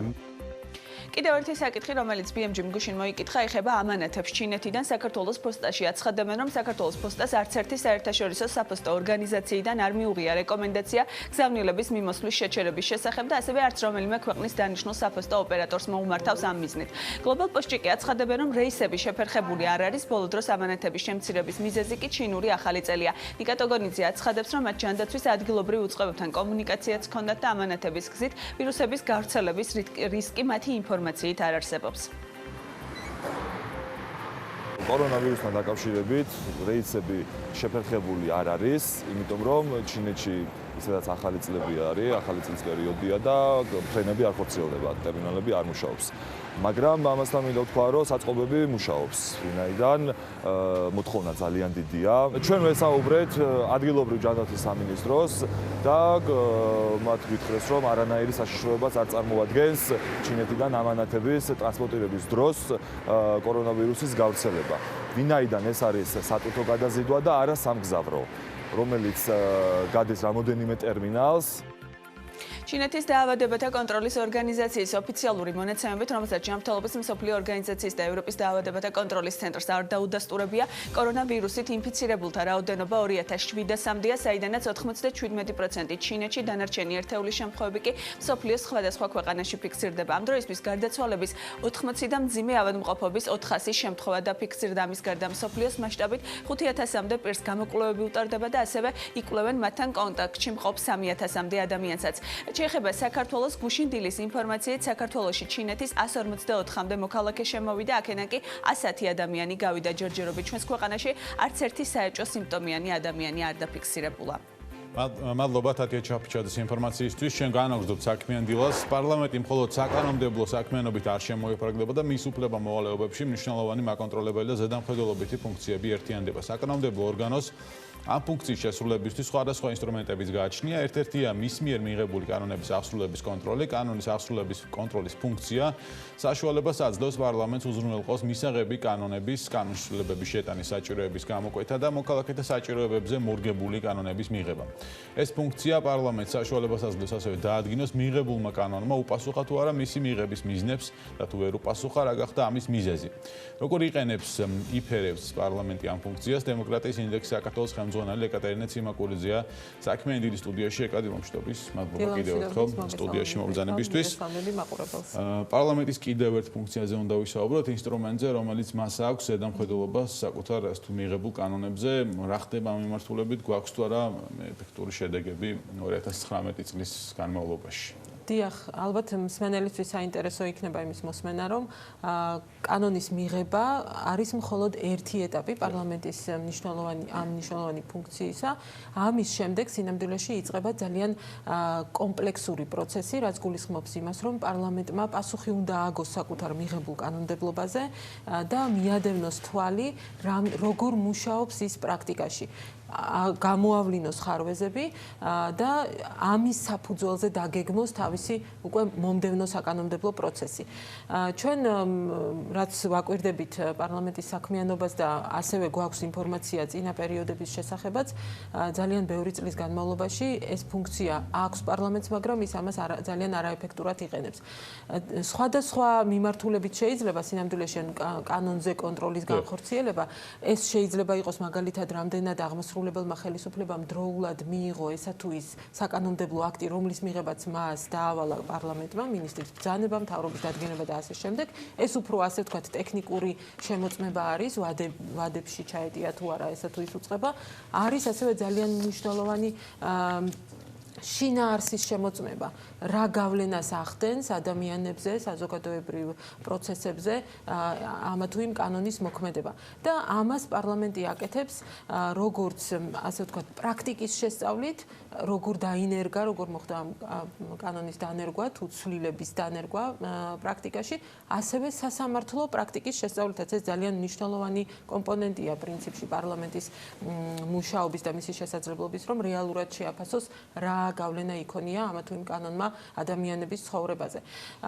ჩვენ ვხედავთ, რომ აი პირველ ნაწილში, რაც ეხება ვადებში შესრულებას, პარლამენტი მეტნაკლებად უფრო ინტენსიურად აკონტროლებს მთავრობას და თუმცა სხვა საკითხია რამდენად ხარისხიანად ეს ხდება ხოლმე შემდეგ გადავადების საფუძველი უფრო მეტად ვიდრე პასუხი მოსთხოვოს როგორც მაკონტროლებელმა მთავრობას, რომ ასე ვთქვათ უფრო მკაცრად მიუდგეს რატო არის გადავადების საფუძველი და ასე შემდეგ. ეს შეფასების სხვა ნაწილია, თუმცა ჩვენ ვხედავთ, რომ აი ამ ტექნიკურ ნაწილში ვადებში რამდენად ჩაეტია აღმასრულებელი ხელისუფლება, ეს მეტნაკლებად კონტროლდება.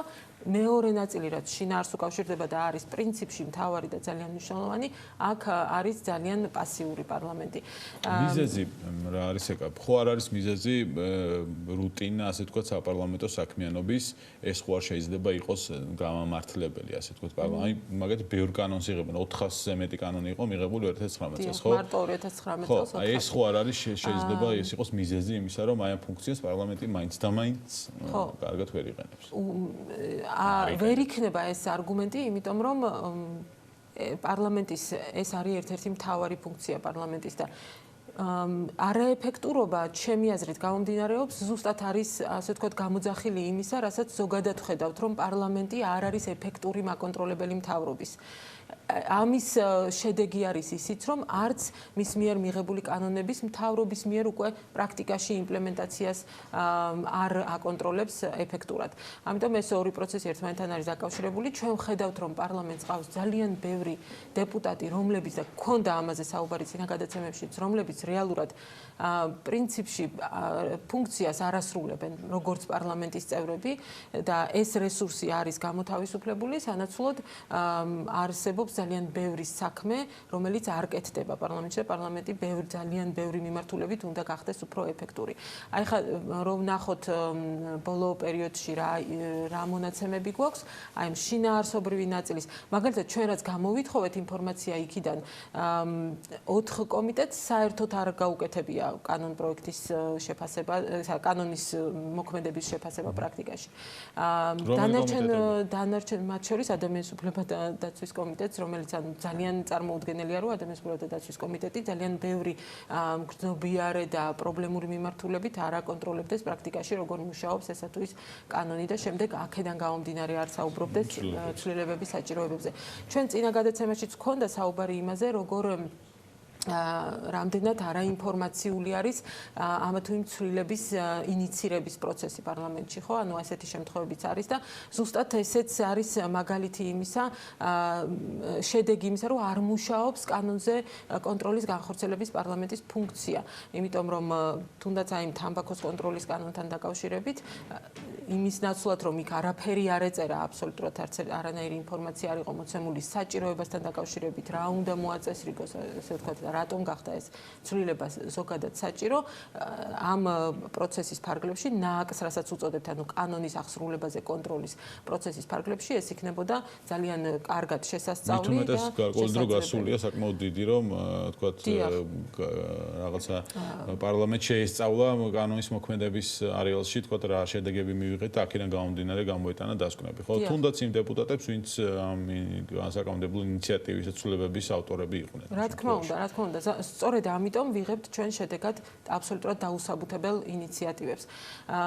ეს მექანიზმი რო იყოს გამოყენებული პრაქტიკაში, ეს იძლევა ძალიან კარგ შესაძლებლობას, რომ აქ იყვნენ ჩართულები არა მხოლოდ პარლამენტის წევრები ან აპარატის თანამშრომლები, არამედ გარეშე პირები, ექსპერტები, დაინტერესებული პირები, არასამთავრობო ორგანიზაციები, ვინც ამ თუ იმ თემაზე მუშაობენ აქტიურად და სწორედ აი ამ კომპლექსური შეფასების საფუძველზე იქნებოდა მიღებული ესა თუ ის ცვლილება ამ რეჟიმში რო წასულიყო? არის დაწყებული 2 კომიტეტის მიერ პარლამენტში დღეს მიმდინარე, ასე ვთქვათ, 2 ეს პროცედურა, 2 შემთხვევაში, თუმცა ბოლომდე არ არის მიყვანილი მიუხედავად იმისა, რომ ვადები არის გარღვეული და ახლობით 2019 წლის დასაწყისში დაიწყო ეს პროცესები, ზოგადად ძალიან რთულად მიდის.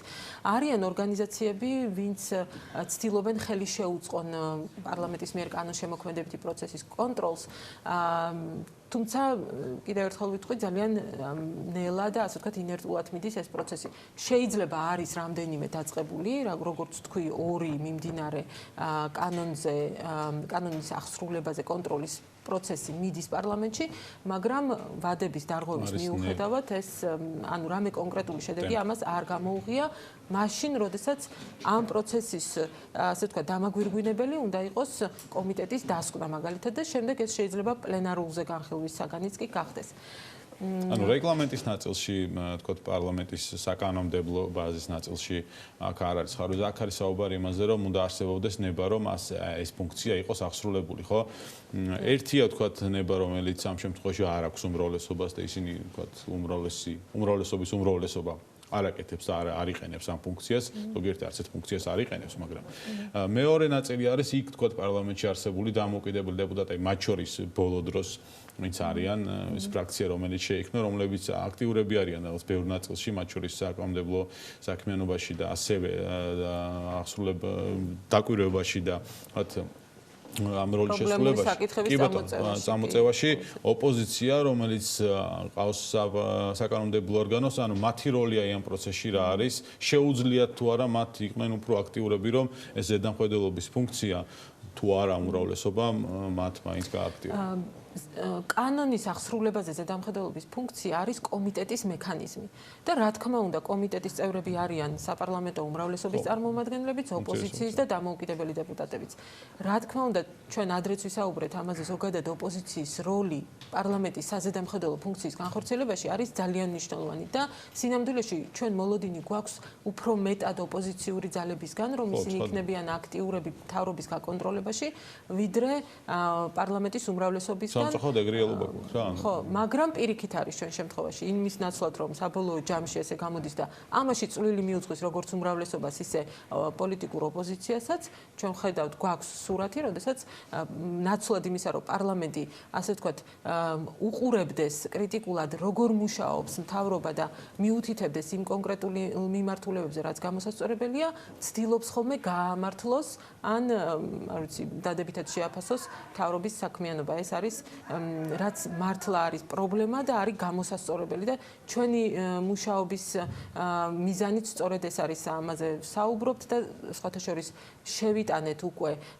პარლამენტში ეს რეკომენდაცია კონკრეტული მექანიზმის ამოქმედების კანონის აღსრულების მექანიზმის ამოქმედების შესახებ და ვითხოვთ რომ მაგალითად ისეთ ცალსახა საკითხზე რომელიც დაფიქსირდა ამ გასულ წელს როდესაც ივნისის აქციების დროს დაშავდა 275 ადამიანი ოფიციალური მონაცემებით და პროკურატურამ ამათგან ძალიან ბევრს არ მიანიჭა სისხლისამართლის პროცესში დაზარალებული სტატუსი. მეორეს მხრივ გაჩნდა კითხვები იმასთან დაკავშირებით არაერთგვაროვანი და შერჩევითი ხომ არ იყო პროკურატურის მიდგომა, იმიტომ რომ პროკურატურამ ეს სტატუსი მიანიჭა ძალიან ბევრ პოლიციის თანამშრომელს, იქ ასე ვთქვათ აქციის დაშლაში, ძალის გამოყენებით დაშლაში მონაწილე სამართალდამცავი უწყების წარმომადგენლებს, მაგრამ სამაგეროდ ძალიან ცოტას მიანიჭა მოქალაქეებიდან და აქციის მონაწილეებიდან. თან ეს პროცესი დროშიც გაიწელა, ხო ეს იყო გაჭიანურების ძალიან სერიოზული შემთხვევები, როდესაც ჩვენ ვნახეთ, რომ მაკო გომურს მაგალითად, რომელსაც აშკარად თვალი ქონდა ამოთხრილი აქციის დაშლის პროცესში, მას არ ანიჭებდნენ და დროულად არ მიანიჭეს დაზარალებული სტატუსი. ეხლა აქ არის პარლამენტის ძალიან მნიშვნელოვანი როლი. აშკარად გამოიკვეთა, რომ სისხლის სამართლის პროცესში ერთი მხრივ პროკურატურა, მეორე მხრივ სასამართლო და მესამე მხრივ არასამთავრობო ორგანიზაციები სრულად განსხვავებულად აფასებენ, როგორ უნდა ხდებოდეს დაზარალებული სტატუსის მინიჭება. პარლამენტისთვის ეს უნდა იყოს სიგნალი, რომ მის მიერ მიღებულ სისხლის სამართლის პროცესის აი ამ ნორმებს, რომელიც ეხება დაზარალებულის სტატუსის მინიჭებას, აქვს პრობლემა, ხო? ეხლა გამოსაკვეთია, პრაქტიკულია ეს პრობლემა, მართლა პროკურატურის არაერთგვაროვანი მიდგომის პრობლემა არის თუ კანონში არის ცვლილება შესატანი. სწორედ ამას ვეუბნებით ჩვენ მოვიკვლიეთ საკითხი და არის უცხო ქვეყნების გამოცდილებებიც იქ მითითებული, მათ შორის ისეთი სისტემები, რომელიც საქართველოში გვაქვს შეჯიბრებითი სისხლის სამართლის სისტემა, აქ გამოიყენება გაცილებით უფრო მარტივი მექანიზმი დაზარალებული სტატუსის მინიჭებისა, განსხვავებით საქართველოში არსებული მექანიზმისგან.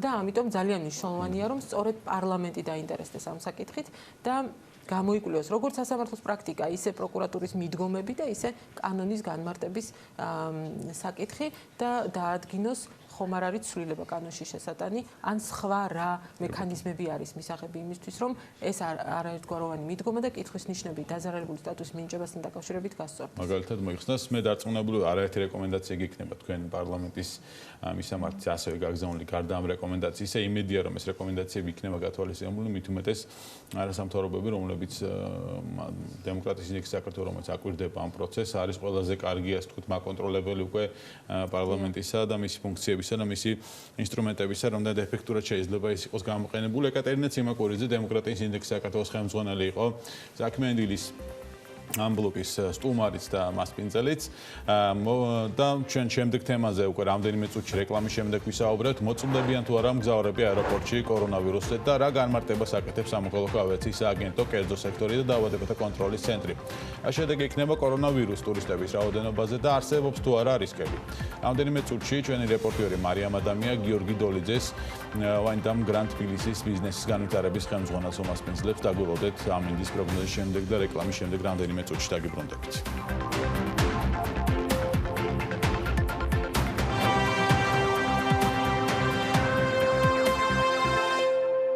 მოწმდებიან თუ არა მგზავრები აეროპორტში კორონავირუსზე და რა განმარტებას აკეთებს სამოქალაქო ავიაციის სააგენტო, კერძო სექტორი ან დაავადებათა კონტროლის ცენტრი. მარიამ ადამია მუშაობდა თემაზე და სწორედ მისგან გავიგებთ, როგორია ალბათობა საქართველოში კორონავირუსის შემოტანის და როგორ აისახება ჩინელი ტურისტების შესაძლო შემცირება ტურისტულ სექტორზე. მარიამ დილომშვიდობის. დილომშვიდობის ბექა, შენ სწორედ აღნიშნე, გუშინ ჩვენ ეს კითხვა დავუსვით ყველას, მათ შორის სამოქალაქო ავიაციის სააგენტოს, ასევე ტუროპერატორებს, რომლებიც მუშაობენ ჩინურ ბაზრებზე და სასტუმროს წარმომადგენლებს, თუმცა რეალურად კითხვაზე თუ რამდენად დაზარალდა მომხდარალდა საქართველოში ტურისტული სექტორი, ყველაზე მაღალმხარჯვულნარიანი ტურისტების შემოდინების შემცირების შედეგად პასუხის გაცემა უმრავლესობამ არ ისურვა. მგზავრები კი მოწმდებიან აეროპორტში, თუმცა მხოლოდ ისინი, ვინც ჩინეთიდან, ჩინეთის გავლით ჩამოდიან ქვეყანაში, არ მინდა შეგაშინოთ, მაგრამ ეს ვირუსი უკვე შტატებში და ევროპაშიც აღმოაჩინეს, ამიტომ რამდენად საკმარისი ზომებია მიღებული და ვართ თუ არა საკმარისად დაცულები, ვნახოთ ჯერ სიუჟეტი და შემდეგ სტუმართან ერთად გავაგრძელოთ თემაზე საუბარი.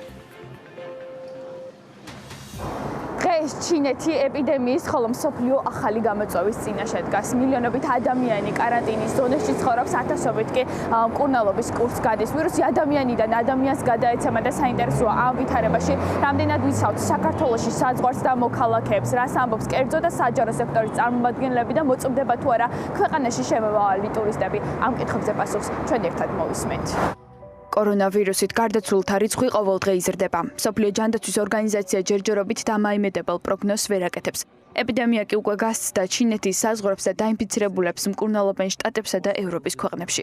დაგეგმილი ავიარეისების დიდი ნაწილი უსაფრთხოების მიზნით უკვე გაუქმებულია, მათ შორის ავიაკომპანია China Southern-მა პეკინი ურუმჩი თბილისი ურუმჩი პეკინის საჰაერო ხაზზე 2 რეისი გააუქმა, რასაც ახალი წლის დღესასწაულებს უკავშირებენ. თუმცა რეალურად ჩინეთის დედაქალაქ პეკინში კორონავირუსის გავრცელების თავიდან აცილების მიზნით ჩინური ახალი წლის ფესტივალისთვის დაგეგმილი საჯარო ღონისძიებები გაუქმებულია. ხოლო თავად ავიაკომპანია, რომელსაც ინფორმირება უნდა მოეხდინა ხალხის, რეისის გაუქმების დეტალებთან დაკავშირებით ხაზზე არ გამოდის, რაც შეეხება საქართველოს სამოქალაქო ავიაციის აგენტოს, ის BMG-სთან წერილობით განმარტებას აკეთებს.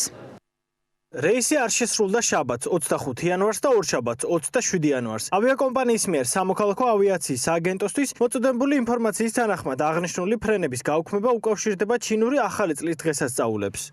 ამბობენ, რომ საქართველოში ვირუსის გავრცელების საფრთხე ამ ეტაპზე არ არსებობს, ხოლო ჯანდაცვის უწყება მუშაობის საგანგებო რეჟიმზეა გადასული. კორონავირუსთან დაკავშირებით მგზავრებს საქართველოს აეროპორტებში უკვე რამდენიმე დღეა ამოწმებენ, შესაბამისად, ამ ეტაპზე ჩვენს ქვეყანაში კორონავირუსის არც ერთი შემთხვევა არ დაფიქსირებულა, თუმცა რეალურად უნდა ითქვას ისიც, რომ მოწმდება მხოლოდ ის მგზავრები, რომლებიც ჩინეთიდან ან ჩინეთის გავლით ჩამოდიან ჩვენთან. იმიტომ არ გაიარეს, რომ მათ ჩინეთთან არ ქონიათ შეხება და ვიეტნამიდან არ არის დაფიქსირებული კორონავირუსი. პირველ რიგში ჩვენ ვართ სიცხის გამზომი, რაც პირველი ტემპერატურის მატებით შეგვიძლია დავადგინოთ, იმის შემდგომ, როდესაც ვიკითხავთ, რომ თუ ქონდათ შეხება და რა თქმა უნდა, რეკომენდაციები გვაქვს ყველა ენაზე. ხოლო იმ შემთხვევაში თუ კი მგზავრს საქართველოში აღენიშნება კორონავირუსი, გეგმა ასეთია: გადაიყვანენ ინფექციურში, სადაც მასშტაბური კვლევა და მკურნალობა დაიწყება.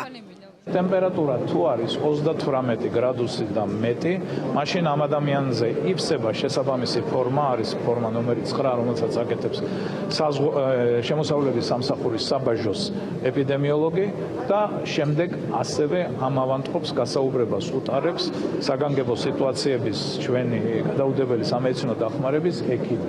თუ ეს სიმპტომები იკვეთება, რომელიც არის საეჭვო მწვავე რესპირატორულ დაავადებაზე, მაშინ ამ ადამიანის ევაკუირება ხდება უკვე თბილისის ინფექციურ სამავთყოფოში, თუ თბილისშია, თუ სარფში, ბათუმში და ასე და ასე შემდეგ. რაც შეეხება კერძო სექტორს, მათი თქმით, ჩინელი ტურისტების შემცირება უკვე დაეტყო ქვეყანას. გაუქმდა ჯავშნების რაოდენობა როგორც სასტუმროებში, ასევე ფრენების მიმართულებითაც. ხოლო გრძელვადიან პერსპექტივაში ეს მაჩვენებელი აისახება ქვეყნის ეკონომიკაზეც, რადგან ყველაზე მაღალმხარჯვულნარიანი ტურისტების შემოდინების კლება და უარეს შემთხვევაში შეწყვეტა სერიოზული დარტყმა იქნება როგორც სექტორისთვის, ასევე ქვეყნისთვის. ასეთია ჩვენი ახალი გამოწვევაც.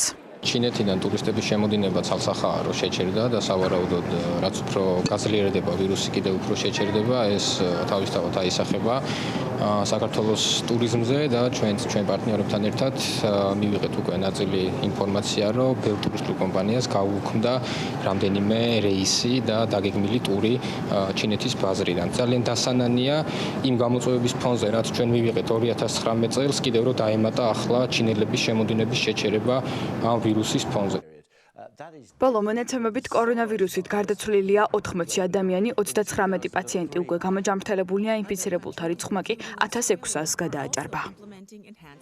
გიორგი დოლიძესთან მინდა მგრანთ თბილისის ბიზნესის განვითარების ხელმძღვანელთან ერთად გავაგრძელებთ საუბარს ამ თემაზე, რომელიც პირდაპირ ეთერში გვერდება. გიორგი, დილომშვიდობისა, მადლობა რომ დილიდან ჩვენთან ერთად ხარ. დავიწყეთ თავიდან, რა წილი უჭირავს ჩინელ ტურისტებს საქართველოს ბაზარზე და როგორ აისახება მათი კლება ჩვენზე, კერძო სექტორზე, ქვეყნის ეკონომიკაზე. მოგესალმებით მარია, მივესალმებით ჩვენ ტელემაყურებელს. ძალიან დიდი მადლობა პირველ რიგში სტუდიაში მოწვევისთვის და ასევე დიდ მადლობას გიხდით მუდმივად რო ხართ ტურიზმის მოვლენების ეპიცენტრში. თავისთავად სამწუხაროა ის ფაქტი, რაც ხდება დღეს მსოფლიოში, ვრცელდება კატასტროფული მასშტაბებით კორონავირუსი. რაც შეეხება ჩინელი ტურისტების საქართველოს ბაზარზე წილს, მინდა გითხრათ, რომ ძალიან დიდი იმედებს ვამყარებდით ჩვენ და ჩვენი პარტნიორები 2020 წელს ჩინეთის ბაზრიდან ტურისტების შემოდინებაზე. 2017-დან 2018 წელზე გქონდა 75%-იანი ზრდა ჩინელი ტურისტების შემოსვლის, ხოლო 2019 წელს თუ შევადარებთ 2018-ს, შეინიშნებოდა 50%-იანი ზრდა, რაც განხორციელდა 48,000-მდე ტურისტის შემოსვლა ჩინეთის ბაზრიდან. ცალსახაა არის მატების ტენდენცია, ცალსახაა რომ ჩინელი ტურისტები ამარაგებენ მსოფლიოს და ჩვენ ძალიან დიდი სურვილი გქონდა რომ 2020 წელს ძალიან დიდი წილით დაგვეწოთა ჩვენი სასტუმროები. ჩვენ დავითვალეთ და საშუალოდ ჩინელი ტურისტები საქართველოში 2000 ლარზე მეც ხარჯავენ. დღეს რა ოდენობის ზარალზე არის საუბარი ამ კორონავირუსის შედეგად შემცირებული რაოდენობის შედეგად? ჩინელები მართლაც რომ ერთ-ერთი ყველაზე მხარჯოთუნარიანი სეგმენტი არის მსოფლიო ბაზარზე. ამ ეტაპზე ზარალს რომ შევეხო, ჩვენ ბოლო ჯგუფი გუშინ გავაცილეთ ჰონკონგიდან, საბედნიეროდ კარგად ჩაიარა ყველაფერმა. ყველა მომავალი ტურისტი და ტურისტული ჯგუფი, ვინც უნდა შემოსულიყო ჩვენ სასტუმროში, არის გაუქმებული და ვფიქრობ, რომ საქართველოში თუ გაგრძელდა აღნიშნული მასშტაბები, გვექნება ალბათ $10,000 ზარალზე საუბარი. რამდენი იყო გაუქმებული თქვენ შემთხვევაში კონკრეტულად? ჩვენ შემთხვევაში დაახლოებით გაუქმდა 600-დან 800 ღამემდე. წლის განმავლობაში. ანუ ეს ყველას თქვენ შემთხვევაში არ იქნებოდა, ხო? ჩვენ შემთხვევაში კი ბატონო და წარმომიდგენია სხვადასხვა სასტუმროებში და ტურისტულ კომპანიებში რა ხდებოდა მთლიანად საქართველოს მასშტაბით. ანუ ამ ეტაპზე არც ერთი ჩინელი ტურისტი არ ყავთ თქვენ ამ ეტაპზე ჩვენ სასტუმროში აღარც ერთი ჩინელი ტურისტი არ ყავს და სამომავლოდაც ჯერჯერობით დიდი მოლოდინები არ გვაქვს, იმიტომ რომ უქმდება რეისები, აგერ გუშინ წავიკითხე, უკრაინაში დაფიქსირებულა ერთი შემთხვევა კორონავირუსის გავრცელების და ძალიან ისე შეშინებულები ვართ. თუ ეს ტენდენცია გაგრძელდა და სავარაუდოდ ალბათ გაგრძელდება, სანამ პრეპარატს არ გამოიგონებენ, როგორია თქვენ შემთხვევაში სამოქმედო გეგმა, რას აპირებთ? ჩვენ შემთხვევაში აღვნიშნე ადრეც საუბარში, რომ 2019 წლის გამოწვევების ფონზე კიდევ გქონდა და ვამყარებდით დიდ იმედებს ჩინეთის ბაზარზე. თუ გაგრძელდა და რეალურად არ მიიღო მსოფლიო დონეზე რაღაც ვირუსის შეჩერების გეგმა, მაშინ ჩვენ მოგვიწევს ისევ 10 მაგათ და 100 მაგათ შრომა კოლეგებთან ერთად, რომ მივიღოთ რადიკალური ზომები და შევძლოთ სხვადასხვა ბაზრებიდან სხვადასხვა ტურისტების მოზიდა. თუმცა აქვე მინდა ის ფაქტი აღვნიშნო, რომ თუ ჩვენი ჯანდაცვის სამინისტრო და ჯანდაცვის სოფლიო ორგანიზაცია შეზღუდავს ჩინელი ტურისტების გასვლას და მიმოსვლას მთლიან სოფლიოში და შესაბამისად ჩვენთანაც, ჩვენთვის, კოლეგებისთვის და ჩვენი პარტნიორებისთვის თავარია ჩვენი ქვეყნის უსაფრთხოება და მოსახლეობის ჯანმრთელობა. ხო, ცხადია. გიორგი, რამდენად არის ალბათ მხოლოდ ჩვენ შემთხვევაში არ იქნება ეს გამონაკლისი არ ვარ ჩვენ, სადაც ჩინელმა ტურისტებმა გააუქმეს, თქვათ, მოგზაურობა და რეისები. ანუ ეს ტენდენცია არის ზოგადად ყველაზე მეტი მოგზაური ზოგადად მე მგონი ჩინეთს ყავს, ხო, რაღაც სტატისტიკურად ესია. საკმაოდ მაღალხარჯვიანიანი პირველ თუ მეორე ადგილზე არიან. ამ შემთხვევაში ეს სოფლიო ტენდენციაა, აღარ მოგზაურობენ აი ამ პერიოდში ჩინელები არცერთ ქვეყანაში ეს ხوار მოგიკითხავს. საინფორმაციო წყაროებიდან მე როგორც მივიღე ინფორმაცია დაახლოებით 30 მილიონ ტურისტს სურველს აეკრძალა ჩინეთის მთავრობიდან ქვეყნის დატოვება, რაც ამ შემთხვევაში სამწუხაროდ უნდა ვთქვა, რომ არის მისასალმებელი იმ გარემოებიდან, რომ შეიზღუდოს ვირუსის გავრცელების არეალი. მოკლე სტატისტიკას შევეხები, მსოფლიო ტურიზმის ორგანიზაციის ინფორმაციას თუ გადავხედავთ, 2001-დან 2018 წლამდე 1300%-ით არის გაზრდილი ჩინელი ტურისტების მიმოსვლა მსოფლიო მასშტაბით. მათი ტოპ მიმართულება იყო ამერიკა და ნელ-ნელა უკვე 2015 წლიდან ისინი გადმოინაცვლებდნენ ევროპის მიმართულებით და სწორედ აქ იყო ჩვენი ესე თქვა ძირითადი იმედების დამყარებული ჩინეთის ბაზართან მიმართებაში. გიორგი, აქვე მოკლედ მინდა ცოტა თემას გადავუხევ და შეგაფასებინა ზამთრის ტურისტული სეზონი, რომელიც არც თუ ისე სახარბიელოდ დაიწყო. თქვენ შემთხვევაში ეს უთოვლობა, ინფრასტრუქტურული პრობლემები რამდენად ახდენს გავლენას ტურისტების შემოდინებაზე და მათ გაჩერებაზე ქვეყანაში? მოგეხსენება ტურისტისთვის თავარი არის კომფორტი და როდესაც ფულს იხდის, მან უნდა მიიღოს შესაბამისი მომსახურება. ძალიან სამწუხაროა, რომ არსებობდა გარკვეულწილად პრობლემები, რამაც შეაფერხა მათი კმაყოფილების დონე. ამას დაემატა უთოვლობაც, რის გამოც შეიძლება ითქვას, რომ ტურისტები მოაკლდა სამთო სათხილამურო კურორტებს. და აქვე ინიციატივაზეც მინდა კითხო, რომელიც პრემიერმა გააჟღერა რამდენიმე დღის წინ საკადრო ცვლილებებთან დაკავშირებით. როგორია მოლოდინები, ძალიან მოკლედ რომ ითხრა. კი ბატონო, შევეცდები. ისიც რა არის, ჩემი აზრით, თუ პრემიერმა დაინახა რეალურად იმის საჭიროება, რომ უნდა გატარდეს საკადრო ცვლილებების პოლიტიკა, ალბათ ეს ასია და დავეთანხმები, რადგან არსებობდა პრობლემა, დაინახა, ანუ გამოიწვია რაღაცა პრობლემა და პრობლემის გადაჭრის გზა პრემიერმა ჩემდა გასახარად დაინახა, არა ერთჯერადი გადაჭრის კუთხით, არამედ მიუდგა სტრუქტურულად და გამოთქვა ის ინიციატივა, რომ არსებობდეს ინდივიდუალურ რეგიონის კურორტებზე სპეციალური მენეჯმენტ კომპანიები, რომლებიც უზრუნველყოფენ ამ კურორტების დიდი ალბათობით ტექნიკურ გამართულობას და ეს არის მისასალმებელი ცალსახად თუ ისინი მოახდენენ კოორდინირებულ მუშაობას ადგილობრივ მუნიციპალიტეტთან და სავარაუდოდ ნაკლებად ჩაერევიან სასტუმროების შიდა ოპერაციულ და გაყიდვის პოლიტიკის თემებში. მადლობა, წარმატებებს გისურვებ. გიორგი დორიძე, Wyndham Grand თბილისის ბიზნესის განვითარების ხელმძღვანელს მასპინძლობდით და ვსაუბრობდით თემაზე, თუმცა ვართ დაცულები ჩვენ მოქალაქეები საქართველოში კორონავირუსისგან და მოწმდება თუ არა შემომავალი ტურისტები ქვეყანაში იმისათვის, რომ ეს ვირუსი ჩვენს ქვეყანაში არ გავრცელდეს. მადლობა მარიამ ადამიანს და გიორგი დოლიძეს. მათთან ერთად ვასრულებთ საქმიანი დილას საქმის კურსს ეთერებში ხდებით ჩვენ ერთმანეთს დღის განმავლობაში. მადლობა თქვენ ყურადღებისთვის. დროებით.